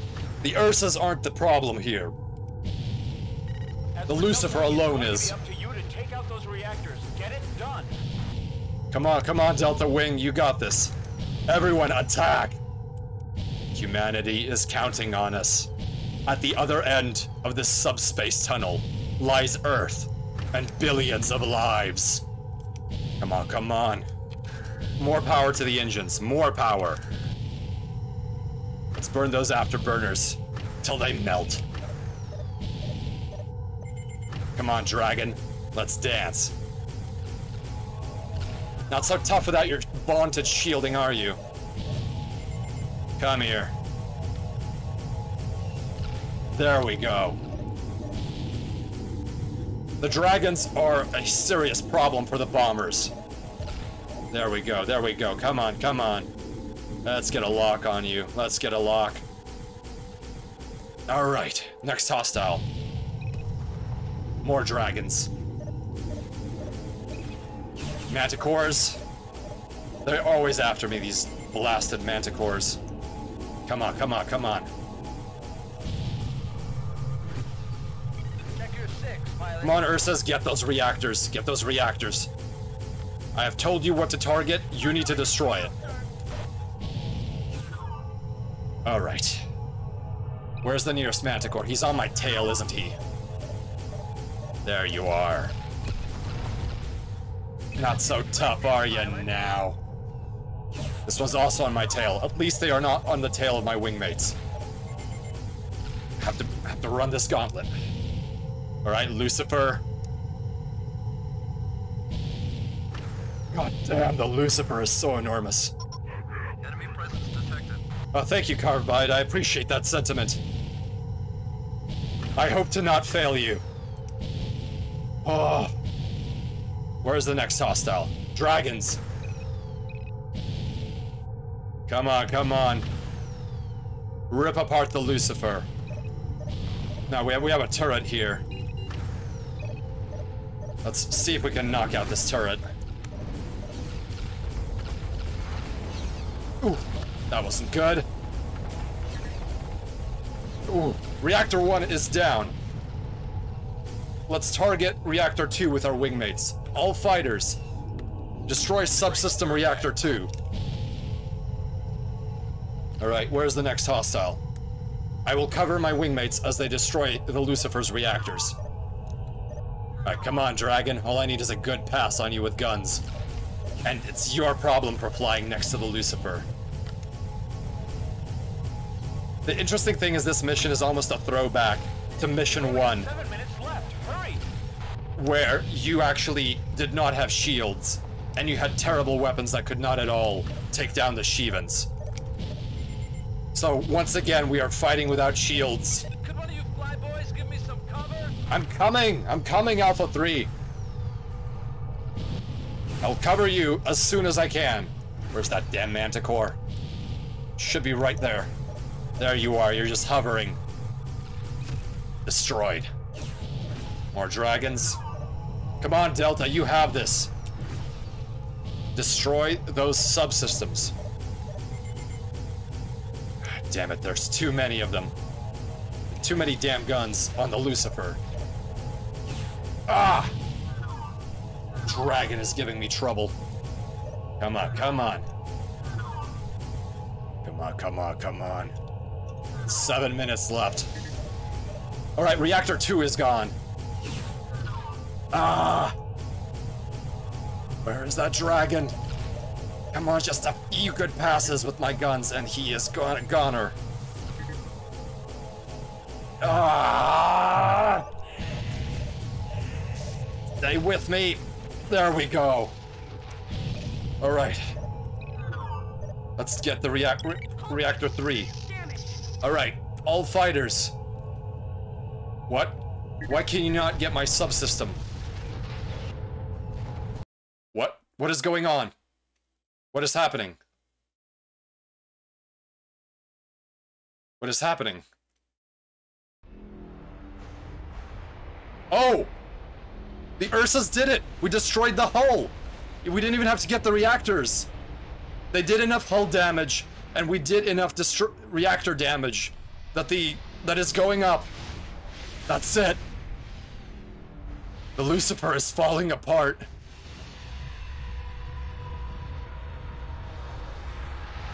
There she goes.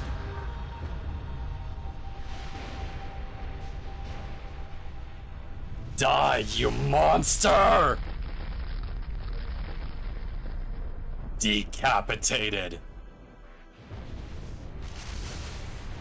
Oh! Go back to the hell you came from. Oh.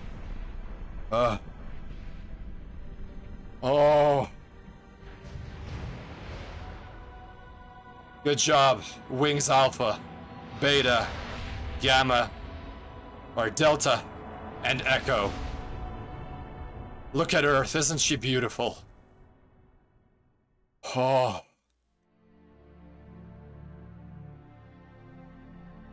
I know why the Ancient Ones were destroyed, and I know what they knew. I know that if not for the Shivans, they would have perished long before. Without the Shivans, someone would have discovered the Ancient Ones in their infancy, and eliminated them. Just as surely as they eliminated countless billions of others. I believe it is only the destroyers who are killed. The Shivans are the great destroyers, but they are also the great preservers. That is why, when we moved into space, there was no one powerful enough to kill us. Long had we been the destroyer, our turn had nearly come. In the Vasudan War, we learned how to adapt. We learned how to study our enemy. We learned how to overcome. We learned how to survive. And so we did. All the jump points from Earth are gone, but the Shivans can rebuild them. I'm told we can expect them again, but not in my lifetime. Such is liberation. Such is liberation. Oh. Wow. That was... Yeah, the fight against the Lucifer is a very, very desperate event. Thank you, everyone. Thank you for the Pachis, and thank you for the messages of congratulation. I really do appreciate it. Freespace has been very intense, and more awaits us, because this isn't the end of the saga. Earth is now isolated, and the rest of Terran space will be on its own without the cradle of humanity, and the Shivans will return. Not to even mention, there are still Shivans waiting in the wings. We still have to drive them back, even though their flagship is destroyed and decapitated. Oh, that was a very intense fight. The lack of shielding is absolutely terrifying, although it does render the Shivans significantly more vulnerable. Oh. Oh, we actually get to see Earth. Oh, we can see the Lucifer exploding behind us. Oh.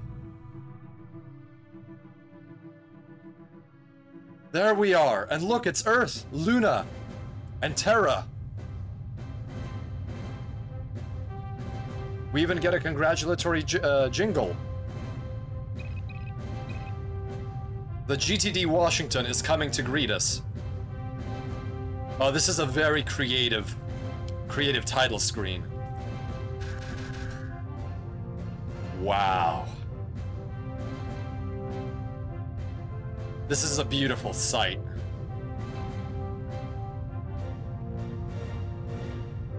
Oh my.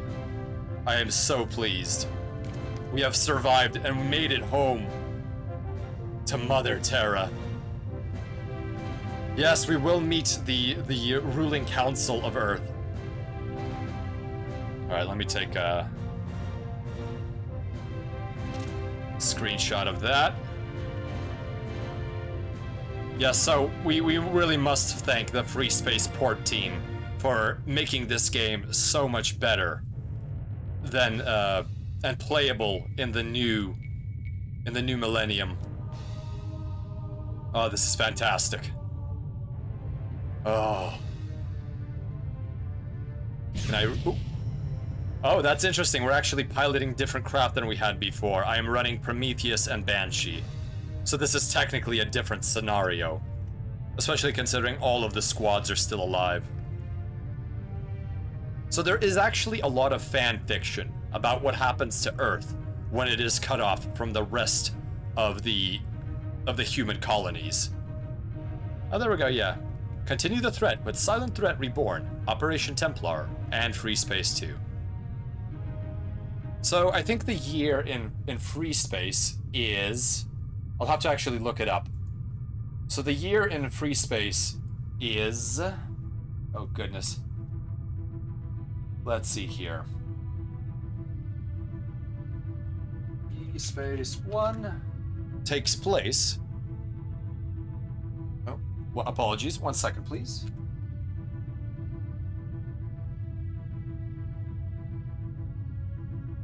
I'll have to get back on that.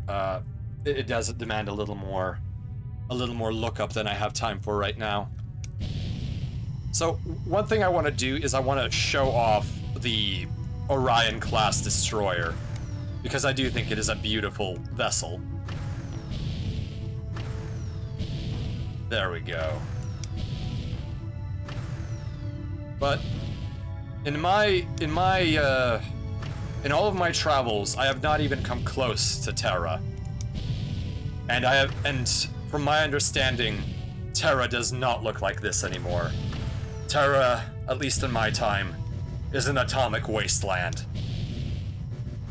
Although apparently there is a JumpNet node active, with which I am currently communicating and streaming. But I don't know. It could be a simulation.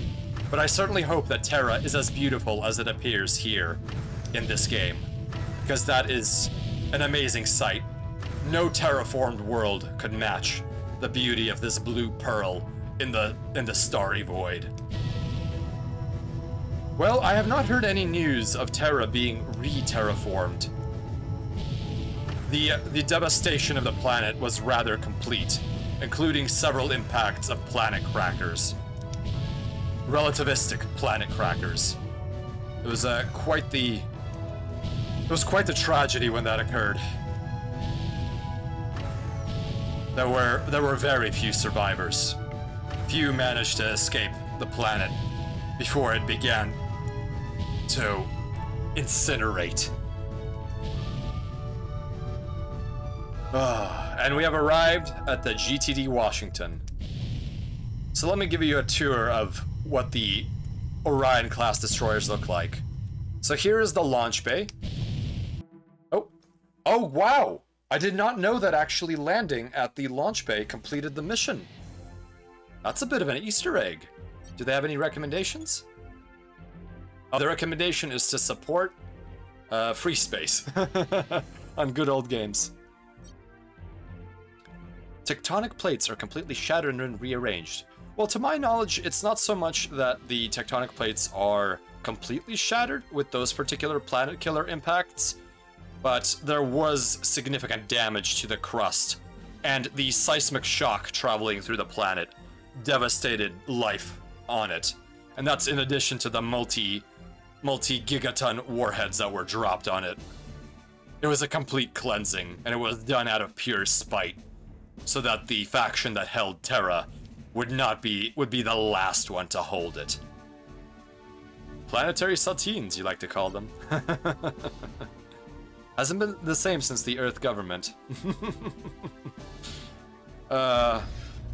Alright, and we have completed Freespace 1. Oh goodness. So, let me go to the space station where we can have a little bit of a chat here. Okay. Well, I think... So my options right now are begin the next campaign, which is called Silent Threat, with the subtitle Reborn, mainly because it has been significantly improved. Thank you, everyone. Thank you. I'm really glad you were there to witness the end of Freespace 1. It is one of my favorite games in terms of how desperate the plot is. Oh, Derp, you've never seen me in my acceleration pod. I'm glad you get a chance to see that. There's a reason I'm not really moving much, and that's because I am currently having my mind linked to a simulation using my neural implants. The acceleration pod is mandatory for my job as a courier on a torch ship where accelerations frequently reach up to 20 gravities, and I have pushed it up over 30 gravities before. I believe my record is 50 briefly, but that was also pushing my drive to melting point. And that was when pirates fired a missile at me, and I was trying to escape it as quickly as possible. I'm able to reach velocities that border missile accelerations. Or not velocities, I apologize. Accelerations that reach those, akin to missiles. So I think I may end up having to save the Silent Threat campaign for later, since it is getting later, and I do have a collaboration with Melchior and Alaric tomorrow in Supreme Commander, which is another intense game, but I am rather looking forward to that. So I think rest will be important for me in this situation. Blood with the consistency of clay. You've got one hell of a constitution. Well, my blood is the consistency of standard human blood. It's just that I'm immersed in a suspension fluid, which distributes the crushing forces of high acceleration. However, I do have certain physical and genetic modifications for my job. For one, I have special membranes added to my internal organs, which allow them to hang on better to my abdomen. As if otherwise at higher accelerations, those organs would be crushed against my spine, despite my innards being filled with a special fluid. Also, my lungs are completely chock full of oxygenated fluid, which is why I wear a ventilator. My body is intact mostly due to the fluid. That is the only thing keeping me in one piece. Is Guinness still a thing in the future? I do not. I have heard of Guinness on this Terran, on this 21st century Terran JumpNet node, but I have not seen it on sale anywhere in the Far Suns Coalition. However, there are plenty of beers available because it is an absolutely ancient, prehistoric human tradition that is still being kept alive. Alcohol, as many say, is humanity's oldest friend, and we can't abandon an old friend, now can we? You're gonna walk like a baby when you get out of that pod. Well, my muscles are kept from complete atrophy using electrostimulation, so occasionally I go through cycles of basically jiggling around like a fish in a bucket. Although the exercises are more coordinated than that particular image may give you. But I do have a means of keeping my body at least somewhat functional. Lime flavored jelly. The flavor is not very pleasant, although I have gotten used to it. The Metastar brand stuff unfortunately has a taste, whereas the ORAC purple fluid, which is far more expensive, has no taste and is much easier on your skin, and does not need a replacement nearly as often. So in some cases, it is a better investment to get some of that fluid. Can you add sugar in there? I would rather not. That may cause a microorganism growth, which would be quite problematic for the integrity of my body and the life support equipment. I feed through tubes routed directly through the spine support system that I have, which is another implant I needed for this job, and it routes a nutrient mix directly into my digestive system. And I do not want to talk about some of the other tubes that are within my body in order to redirect waste and such.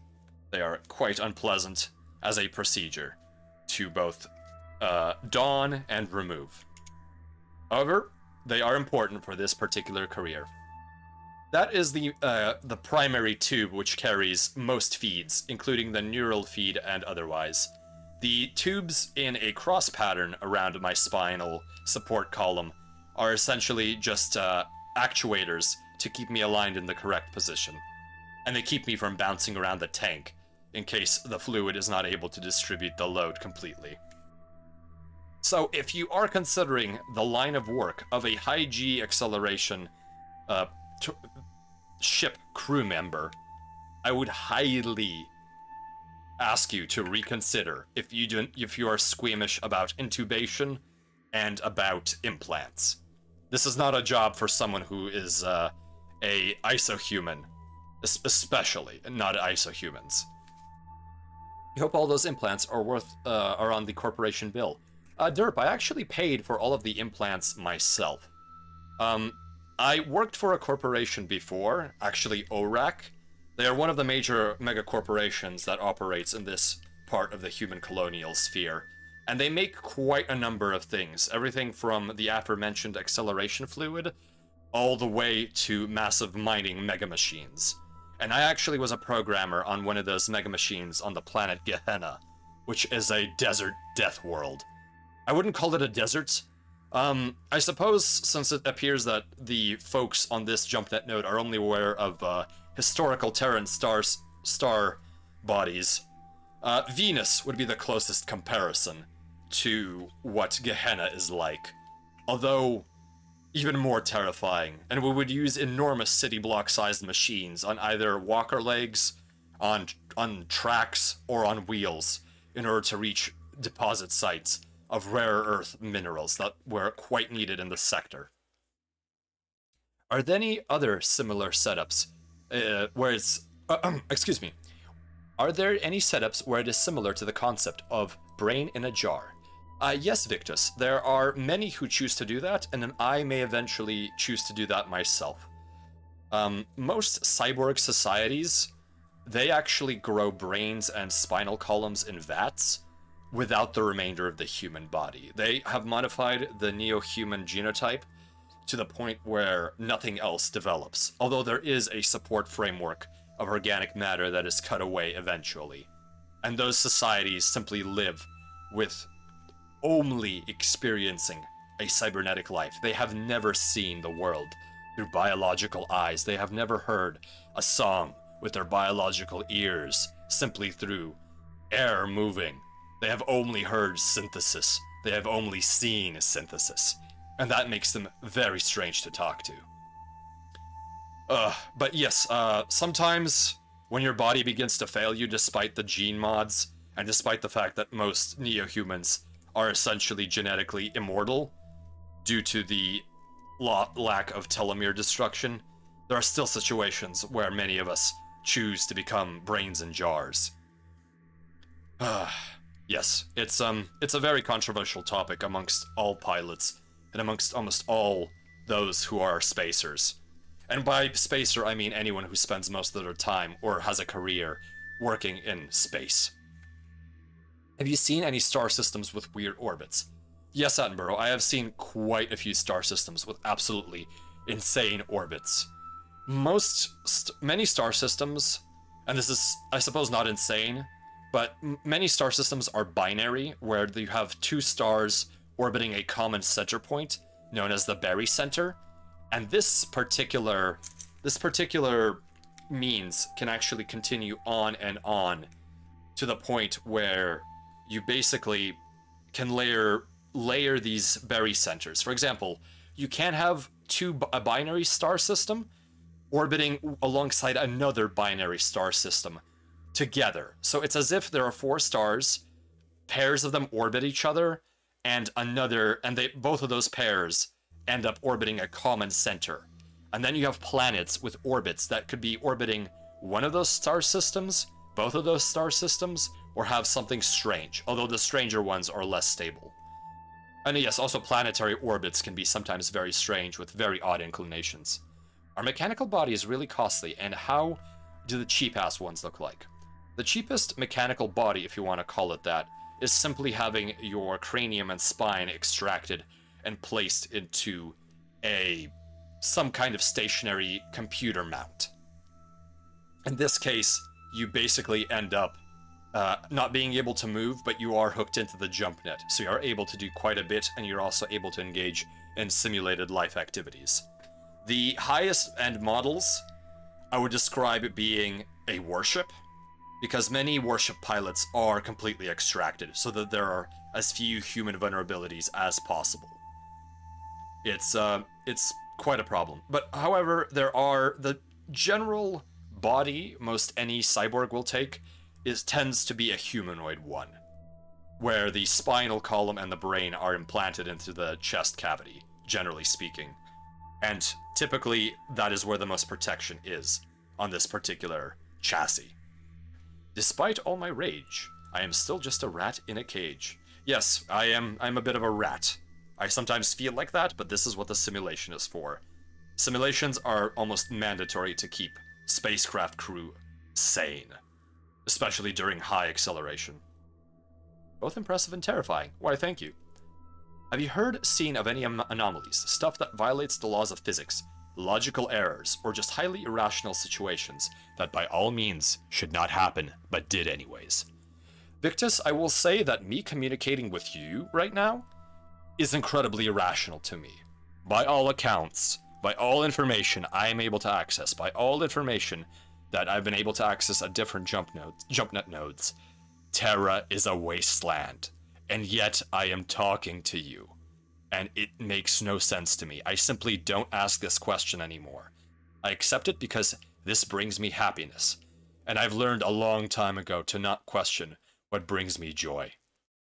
But otherwise, there are some things that happen during translation drive engagement and warp drive engagement that feel incredibly odd. I would describe the feeling as paranormal.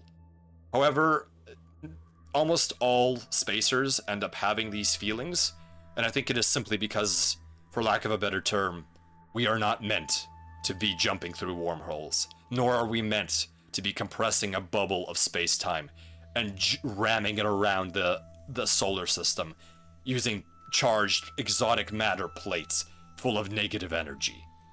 It is, we are pushing something we should not. But it's my career, so I will do it. And I find it damn exciting.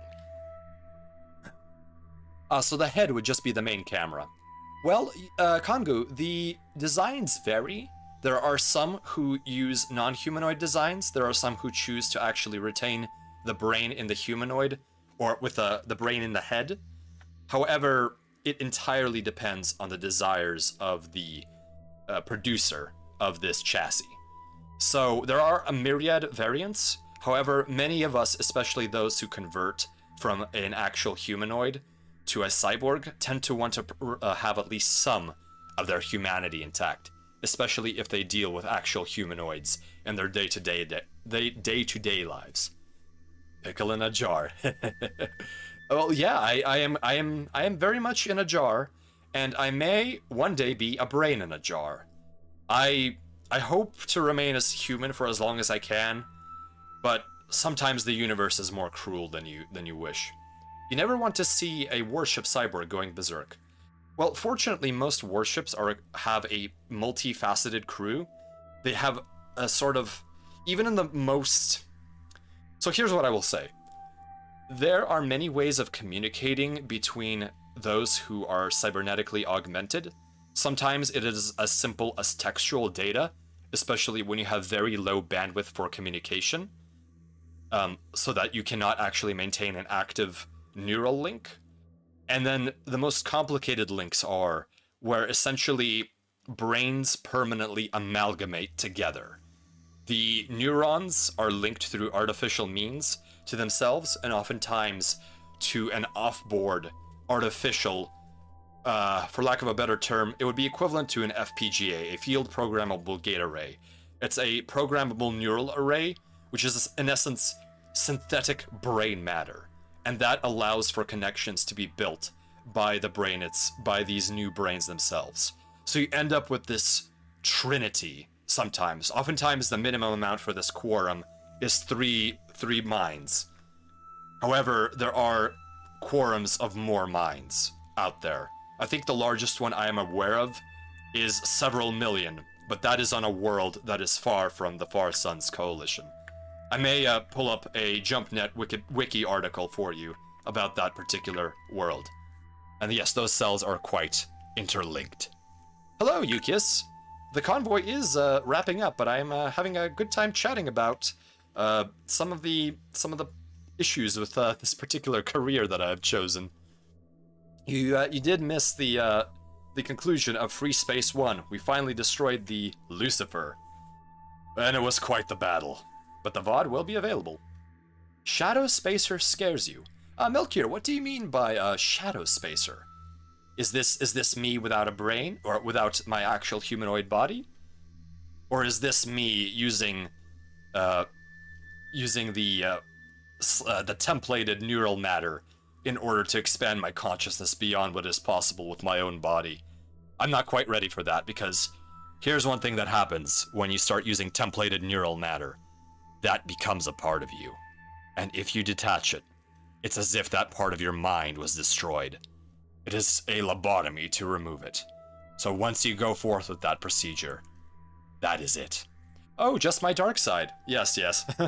Of course I do have, everyone has a dark side.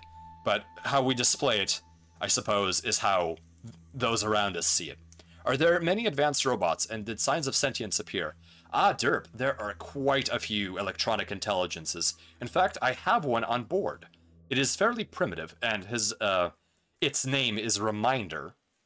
And Reminder helps keep me on track. It is quite a good friend of mine. I suppose you can consider him a Clippy. I know that in the early 20th, or in the late 20th century, there was a software company called Microsoft, which produced a software called Microsoft Office, which had an adorable little assistant who looked like a paperclip. Oh, paper. We still use it a bit, but paper is a bit more of a archaic thing. Only 20th century aboos like me tend to use paper. I do love writing with a fountain pen, I will say that. It is a very interesting way to write, other than using your neural link to create text. I just come, and space are already attacking my sanity. Oh, I'm sorry, Carius. I did not mean to channel my evil. Oh, yes, for derp, so yes, there is electronic intelligence, and there are worlds that are fully electronically intelligent. Many of them are hostile, many of them are not, but for the most part, we managed to get along enough. There are as many flavors of electronic sentience as you could imagine. The ones that we are most in conflict with, and luckily there are none of these empires near the borders of the Far Sense Coalition, are those that simply do not think like us. They are utterly alien. We cannot even communicate with them in a meaningful way anymore. It is the closest thing I have seen, at least from the hollow footage, of alien existence. Although that does bring me to a point that they're potentially the closest thing we may have actually had to an alien existence is over 1,000 years ago. There was a conflict between an artificial weapons race that humanity developed, known as the Jovians, and the Jovian Wars absolutely brought chaos to Terra's early spaceflight years. That I will actually have to have a little bit of a lecture on, the Jovian Wars, because that was such a formative event to human colonization and to human understanding. What is my favorite to eat after a long day of work? Picky. Well, I unfortunately, in my current state of employment, do not tend to eat as it is. I tend to simply have a nutrient mixture injected into my digestive system. Now, I do keep my digestive system active, simply because it is fairly cheap to do that, using a typical nutrient slurry. I prefer a ketone-heavy nutrient slurry, but some prefer a more carbohydrate-heavy mix. It does depend on some of the unique genetics of each phenotype of neo-human or isohuman out there. But if I am out of my tank on a ground excursion, one of my favorite meals is a ribeye. We do have some cattle out here, and it is a rare treat. And my favorite beverage to go along with that is just plain mineral water. It is hard to overstate how good plain water tastes after being in a neural simulation. It is very surprising. Ah yes, Clippy Clippy. Robot worlds, cool is a relative term, Project Derp. They're efficient. That I will say. Many of them are. And the art that certain electronic intelligence have is completely incomprehensible. They do have art, they do. But I do not understand it, and very few people I talk to understand the art of many electronic intelligences. That is something that seems to be heavily related to the way each particular, I suppose, race out here in the void thinks. And even the xenomorphs, those who have modified their humanity so far that they are no longer essentially human, they also have very different forms of art. And it's very interesting. I may have to bring up samples at some point. I forgot if I already asked this already, but does money work in the future? Did you go for full digital? So currency is done in a similar principle to, I suppose, what in the 21st century would be called cryptocurrency. But we do use a unit of universal exchange, at least pseudo-universal, because there are local currencies used. And of course, barter is sometimes one of the most important ways of trading, simply because in some cases, you may have access to so many iron deposits on meteorites and the like, that iron has no value to you. While you may be able to actually purchase, you may want to buy other goods, you have no reason to even consider iron to be valuable. But going back to my original statement, we do have a currency that we simply call the credit. And in different languages, this has a different translation, but a credit is 1 kilobyte of data transmitted across one single jump net hop at a given priority. So the base priority is essentially, excuse me, the base priority is 0 and it only goes up from there. And essentially it's a round robin system. The higher the priority is, the more of your message will be sent first in line. And this is simply because the bandwidth of the jump net system is incredibly limited. Basically, these are micro wormholes that have lasers sent through them. Typically lasers. It depends on which particular system is in question, but once the laser travels through the wormhole, it is then received on the other side, error corrected, and sent to whatever physical wiring is receiving the data. But because there is so much congestion on these networks typically, you end up, the priority was actually an important component of it. And also priority is used in a sense to, like say for example, I am delivering data using my torch ship. That is something I frequently do to keep my career going. I will, in essence, charge for the data with hazard fees, with certain delivery fees, and I will also calculate if I were to move the massive data cargo containers across a certain distance in a given time, what equivalent amount of jump credits they would have had to charge for that with a given priority. And with that valuation in mind, I am able to set my prices for the data deliveries. And data delivery is something I typically do.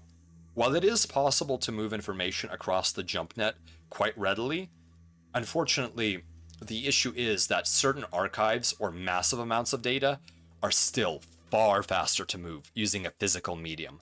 I believe in the 21st century this would be considered the sneaker net, or there is a Amazon product called, I believe, Snowflake or something like that, where trucks filled with data storage devices would be moved from location to location, and the data transfer rates would still be faster than using land connections. But yes, so currency is completely based on that, but otherwise in different colonies, you will find different local currencies or different valuations. For example, in my example, with the world that is so rich in iron that it is completely worthless, you will find no one giving you credits in exchange for iron, simply because it is so abundant. But yes, space cockroach, like a xenomorph, is a thing. Most of the threats you have in space are humans. That is almost always the threat. Either it's the military of a hostile power, or it is a pirate, or it is just simply someone who wishes you ill. To our knowledge, there are no xeno-organisms found within the sphere of human colonization. The only aliens, in as so much as you can describe them as alien, are ourselves, or our creations, or have sprouted from the tree, from the trunk of human evolution. So, all evil is our own creation around us. A bit of a depressing thought sometimes, but at least I feel better than thinking that there is something out there waiting in the void. But hopefully we'll find nothing hostile out there if one day a probe does detect something of a xenoplanetary origin. Plain water is great, Karis. What a Chad opinion. Amazon does not exist in this, at least my part of the world. The nuclear exchange that utterly changed the way of life for humanity in the 22nd century did destroy many of the megacorporations that formerly had a grip over the lives of the average 21st and 22nd century Terran. And no, there was no God Emperor Bezos with that in mind. What is the most evolutionary divergent human species or group of human-originated organisms? I would say, from my knowledge, that would be the Jovians. And they are called Jovians not because they came from Jupiter, but because their stronghold during the Jovian conflict was Jupiter and its moons. They are not human in basis, although they do have some human genetics incorporated in them. They were essentially a bioweapon species with various systems of organization, both hive and individual, along with various systems of physical construction. If you can imagine a mechanical organism reconstructed in flesh and chitin, powered by something that is beyond a stomach, more akin to a reactor or an engine than a stomach, and belching acrid smoke across a battlefield, that is a Jovian. It is a terrifying thing to see the ancient archived footage of them. And they are more plant than human.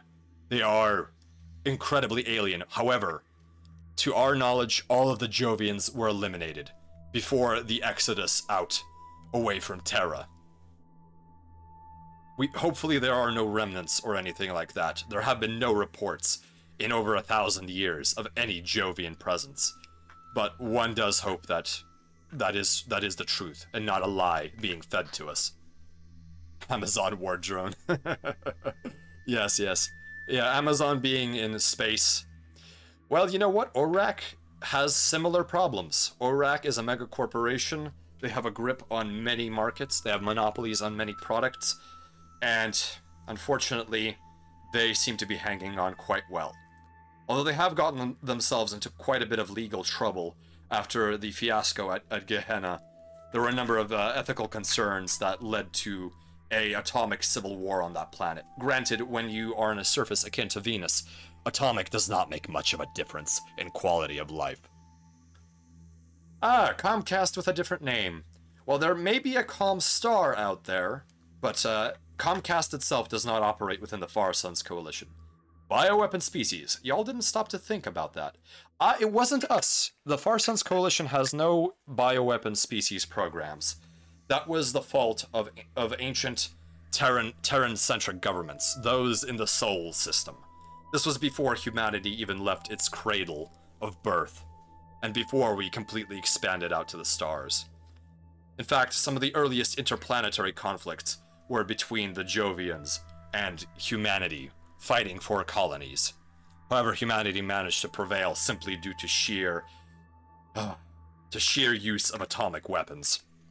Is cloning mass use cause a big problem? Well, cloning does not cause too many problems. So, I don't know if you consider this cloning, but I was actually born in a gestation vat. My mother and father donated their genetics to the blastoid that formed me, but I was entirely gestated outside of the body of my mother. Essentially, this is how 90% of neo-humans are born, simply because it allows for better control, especially in radioactive environments such as space with poor shielding of the fetus. And also, in some cases, it is used to accelerate the growth of a child. I do have a belly button. I am very real. I will say that very much. However, there is something which I find very terrifying, and that is the so-called Cauldron-born. They are also known as I guess, flashers, and they are those born cloned, so without a mother and father typically, or sometimes only a single donor, or perhaps even a multiple set of donors, and then their entire genotype is completely designer. It is completely artificial. And these individuals are grown with incredible speed, and their entire neural formation is forced. So essentially, all of their early memories do not exist, and their perception as a being, them as an adult, stems entirely from nothing. It simply exists. And it took many hundreds of years to perfect this technique, but there are governments out there where the vast majority of citizens are Cauldron-born. Completely artificial humanoids. I've talked to many of them, and some who have not discovered anything about themselves as they have aged. And it is truly incomprehensible. I do not understand them at all. So you never saw your parents? Oh, no. I love my parents. They still live on my homeworld, and I visit them from time to time. There's nothing quite like visiting your folks. However, since we do have extended lifespans as neo-humans, I do not visit them as often as perhaps I would like, simply because I do have a little bit of more time in this universe. Born in the tube, die in the tube. For a spacer bunzel, that may be the way it goes. But yes, I do love my parents very much, and I appreciate all that they have done for me. Depending on the society you visit, the methods of child rearing are incredibly different across the human sphere. Some use creches, I can never pronounce it. Creches, as in having the children raised communally in I suppose, a group with a cohort. Some of it is traditional parenting. Some of it is much more generational parenting. Some of it is state-mandated electronic parenting. There are a whole host of ways for parenting to happen. The cyborgs have an entirely different way. Many cyborgs are not even children to some extent. They are essentially fusions of pre-existing personalities with enough mutation added to the construction algorithms that generate enough uniqueness to allow for different thought. Although some cybernetic societies also have essentially mental cloning, it is closer to a hive mind than anything. And that sort of insectoid thought is very, very unnerving to anyone connecting to it from the outside. I am not 2 years old. I am quite a way significantly older. Oh goodness, it's been so long that I've been in this tube that I have almost forgotten how long it's been since I entered it. I was born in 4017. That much I will say, and I have been in suspension simply before my days as a high-G acceleration pilot. In order to reduce the strain, there is a way of suspending a human being without all of these implants, either cryogenic or also much like this, in a suspension tube. However, because a civilian typically does not need to pilot the ship, they are put into a deep rest. And I have spent 31 years of my life in that sort of suspension, back before my piloting days. But metabolically, I would say I'm around 32, I suppose in human terms. However, this metabolic age does not change rapidly after you become in a neo-human, simply because the aging process slows down or effectively comes to a halt around the age of maturity for a typical Homo sapiens. Goodness. Are there any social groups or civilizations out there that have reverted back to their old primal ways? There are quite a few, especially those who are isohumans. Isohumans, we call them because they are same as ever. They are iso. These are human beings who escaped the addition of the Methuselah gene to the general population. The Methuselah gene is the one that allows for neo-humans to essentially not age after a certain point. These isohumans tend to live on isolated communities, and they have a whole host of different ways their governments and their societies are structured. Some of them do attempt to replicate the ways of ancient Terra. Some of them, in fact, go as far back as before the invention of electricity, and they have, in essence, secret police that brutally prevent the introduction of electronic equipment.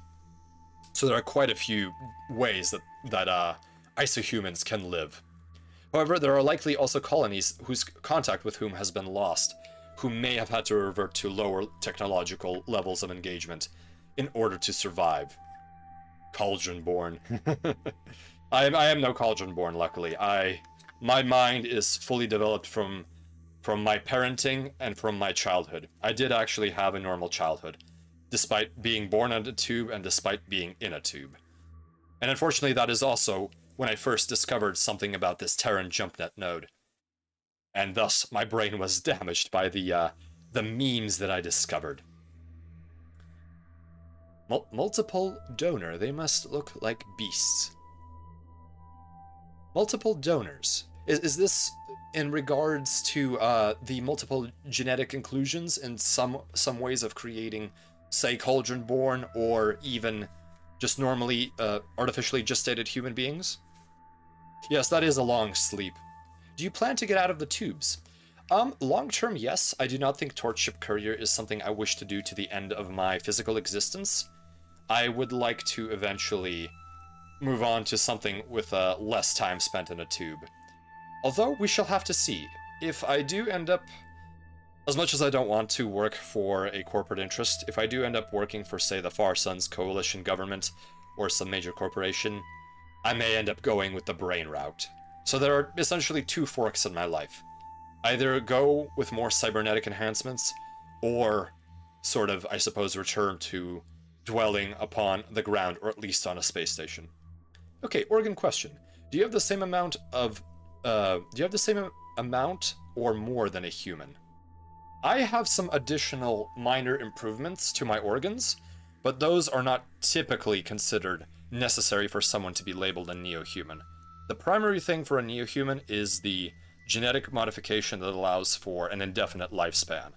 I do have a membrane that allows for my organs to be much more rigidly anchored to my abdomen, and I also have some minor metabolic improvements.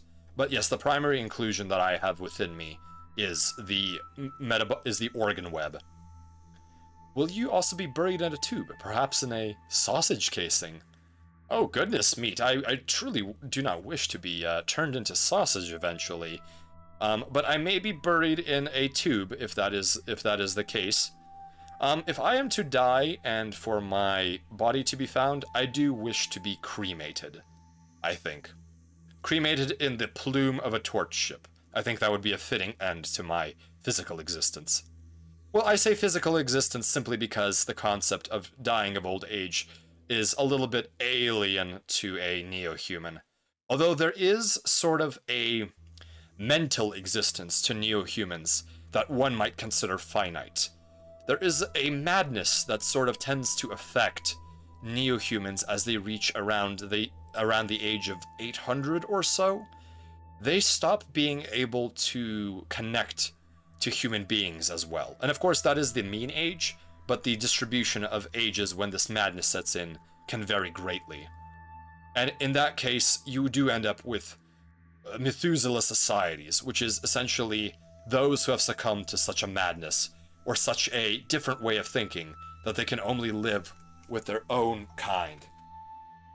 Oh goodness, 1 second please. Ah, there we go. I had a notification from a fellow courier. I will wait for that time to come. In regards to my demise or me transferring out to a brain, we shall also have to see what happens. Plug me into the internet, Jimmy. What's the expression there? Be careful what you wish for, Project Derp. Sometimes being stuck in a simulation is not the best thing to experience. Despite the simulations getting better and better, there are still many issues with them, and many things you cannot simply feel the way you could if you were in your own actual body. I did not know if it was a Soylent Green situation or not in the future. That depends, but most of the societies that I'm aware of tend to not really require the recycling of their dead. Now, in worlds where implants are very hard to come by, and these tend to be many dystopian societies, then the dead will often be stripped of their implants, and those will be recycled for future generations. However, for most, this is not a problem, although you can donate your implants to anyone who you see fit. But scarcity of food is sort of not an issue for anyone who is spacefaring at this point. We do have plenty of ways of producing food, although I do have a limited supply of it on board, and my endurance is several years at this point, especially because I can go into suspension, just the way a civilian craft would transport its crew. But I choose not to. I prefer being awake so that I could do this, and to browse the jump net of the 21st century Terra. If my body is a goner, then I would rather be in the virtual world. Of course, there's nothing wrong if your physical shell is severely wounded. That moving on to a digital existence is more than welcomed. Many have done that, and I may do that if I suffer a grievous injury. Project Derp. This memory has been taken down for a DMCA complaint. So memory and thought is still something of a vacuous concept. While there are ways of manipulating it, there is still something to what I would describe as the spark of life. This randomness, this chaos of interconnected neurons, this complicated ballet of information going back and forth that is nearly impossible to replicate in the sense of programming. And while you can destroy these neurons, while you can adjust them a little bit, there is still something to it that even for the creation of electronic intelligence comes from a factor of randomness. For every electronic intelligence that is viable, there are an untold quantity of essentially incomplete intelligences that are simply unviable their interconnects do not work correctly. Ah, JC, I'm glad you had a good stream. Thank you for joining the convoy for as long as you could. Have a good night. Oh goodness, we have been going for quite some time. Oh me, oh my. Well, I certainly hope that qualified some of the questions you had. How much power do corporations have in space? Depends on where you are. In the Far Suns Coalition, there is a significant emphasis on personal liberty and avoiding the takeover of certain businesses by megacorporations. It is one of the things in the charter of the Far Suns Coalition. The actual state entity itself did take some inspiration from the historical United States of America of 18th century Terra. So there is a significant amount of liberty where I am at. In the Judicate of Steel, there is no corporate influence because the Judicate is all. The Judicate is the state, and the judges of the Judicate make the laws. The Judicate is a cybernetic society, and it is very hell-bent on consensus. It is all about consensus voting. Carbide, thank you for stopping by, and a good night to you. And I also am beginning to run out of juice here, so I think with that, we shall decide upon a raid target. I must prepare for the, I must get ample rest for the Supreme Commander collaboration. Apologies, had to get some simulated fluid there. Excellent. All right. Well, thank you everyone for coming by. That was a fantastic way to wrap up completing Freespace 1. I will begin the next Freespace campaign next week. And allow me to link a tweet for the collaboration. It will be on this channel tomorrow at 5 p.m. Pacific Standard Time, or 8 p.m. Pacific Daylight Time, 5 p.m., or 8 p.m. Eastern Daylight Time. There we go, there we go. 1 second, please. I'm hunting for that tweet. There it is. I've found it. Excellent. And with that, does anyone have any raid targets they would like to recommend? Here we go. There we are. That is the link. Okay, let's see what messages I have missed. I'm glad you guys enjoyed it. Refilled your juice. Thank you everyone for stopping by. I really do appreciate all of the viewer support. Oh goodness me. Oh, Alaric is up. Alaric, Miwa, and oh, let's see here. Yes, it is Alaric's birthday. So I think that would be the best individual to raid. I would like to give our fellow some more folks to help him celebrate. All right, let's pull up Alaric channel. Oh, he's doing some Dwarf Fortress. We will have a special raid message for the birthday. Let me just dump this into the chat so I have a reference, because I am terrible at spelling. For all of my capabilities otherwise, spelling remains a difficulty for me. Okay. Well, here is my usual raid message, and I will now modify it to appropriately suit a birthday. Let's see here. Okay, how will we do this? How will we do this? Oh goodness me. Here we go. 1 second, please. If you will have a little bit of patience, I will adjust the message. Okay, comlink established. Jump complete. Okay. Okay. I need a moment here. I want to make this special for a special birthday boy. Okay, we can change calculating. I will put the default message. If anyone has any suggestions on how to modify it, please feel free to send in some suggestions. Calculating optimal optimal hug approach. There we go. Igniting cake candles. There we go. And then we'll simply have a birthday commencing. Birthday commencing. There we go. Let's see. Comlink established can be replaced with... Oh goodness, on the fly this is difficult. Comlink established is... Special boy located. Special boy located. Birthday cake baked. Birthday cake, no.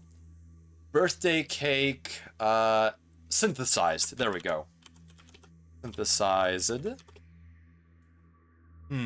Does anyone have any silly little birthday-related emojis that are publicly available that we can replace the little rockets and things with? I am currently scrambling to find them in the chat, simply because the default emojis are a little bit different. Let's see here. Ooh, fantastic! Yes, that's wonderful, wonderful. I love community efforts to make this this a special day for our special Alaric. Perfect. Oh goodness, why won't it paste the correct way? Dorito. Oh goodness me. Okay, here we go. I apologize this is taking a little moment, but I would like to do something special this time around. So I hope it,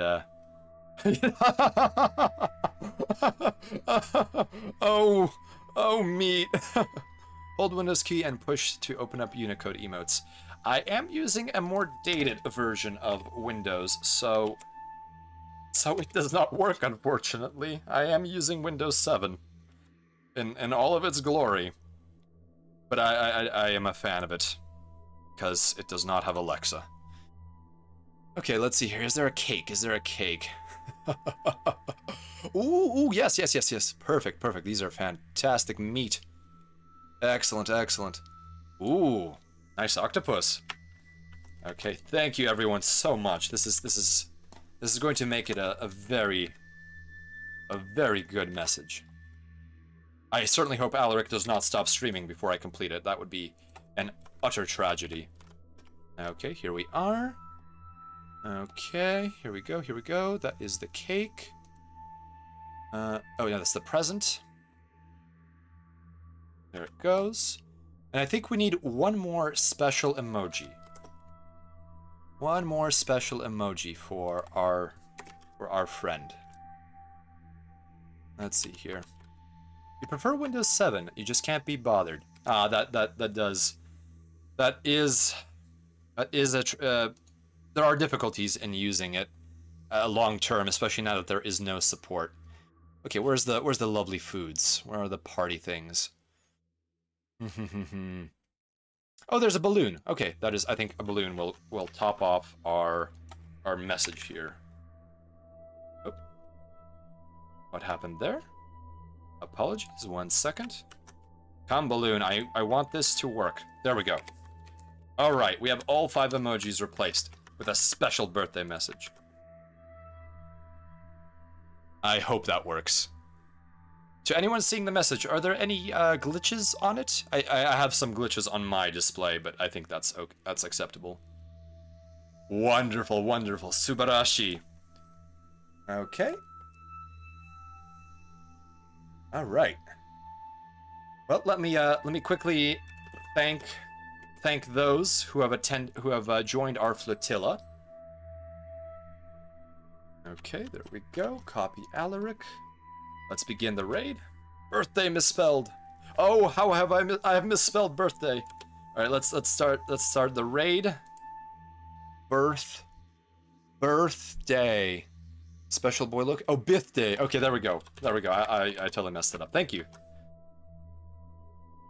There we go. All right. Fantastic. Thank you for the spell check. All right. Well, thank you for Victus Row for joining the flotilla. Thank you Level. Thank you Amaru, and thank you Sheriff Ram for joining the flotilla. Your presence is most welcomed. And thank you Eripai so much for raiding. All right, everybody. Let's wish our birthday boy a happy birthday. Give him lots of presents. Do not deliver any autocannon missions. This is not a raid. This is a party. And thank you so much, everyone, for your support and your time. Alright, Ikuzo, let us do this. Fly safe, everyone, and a good night to you.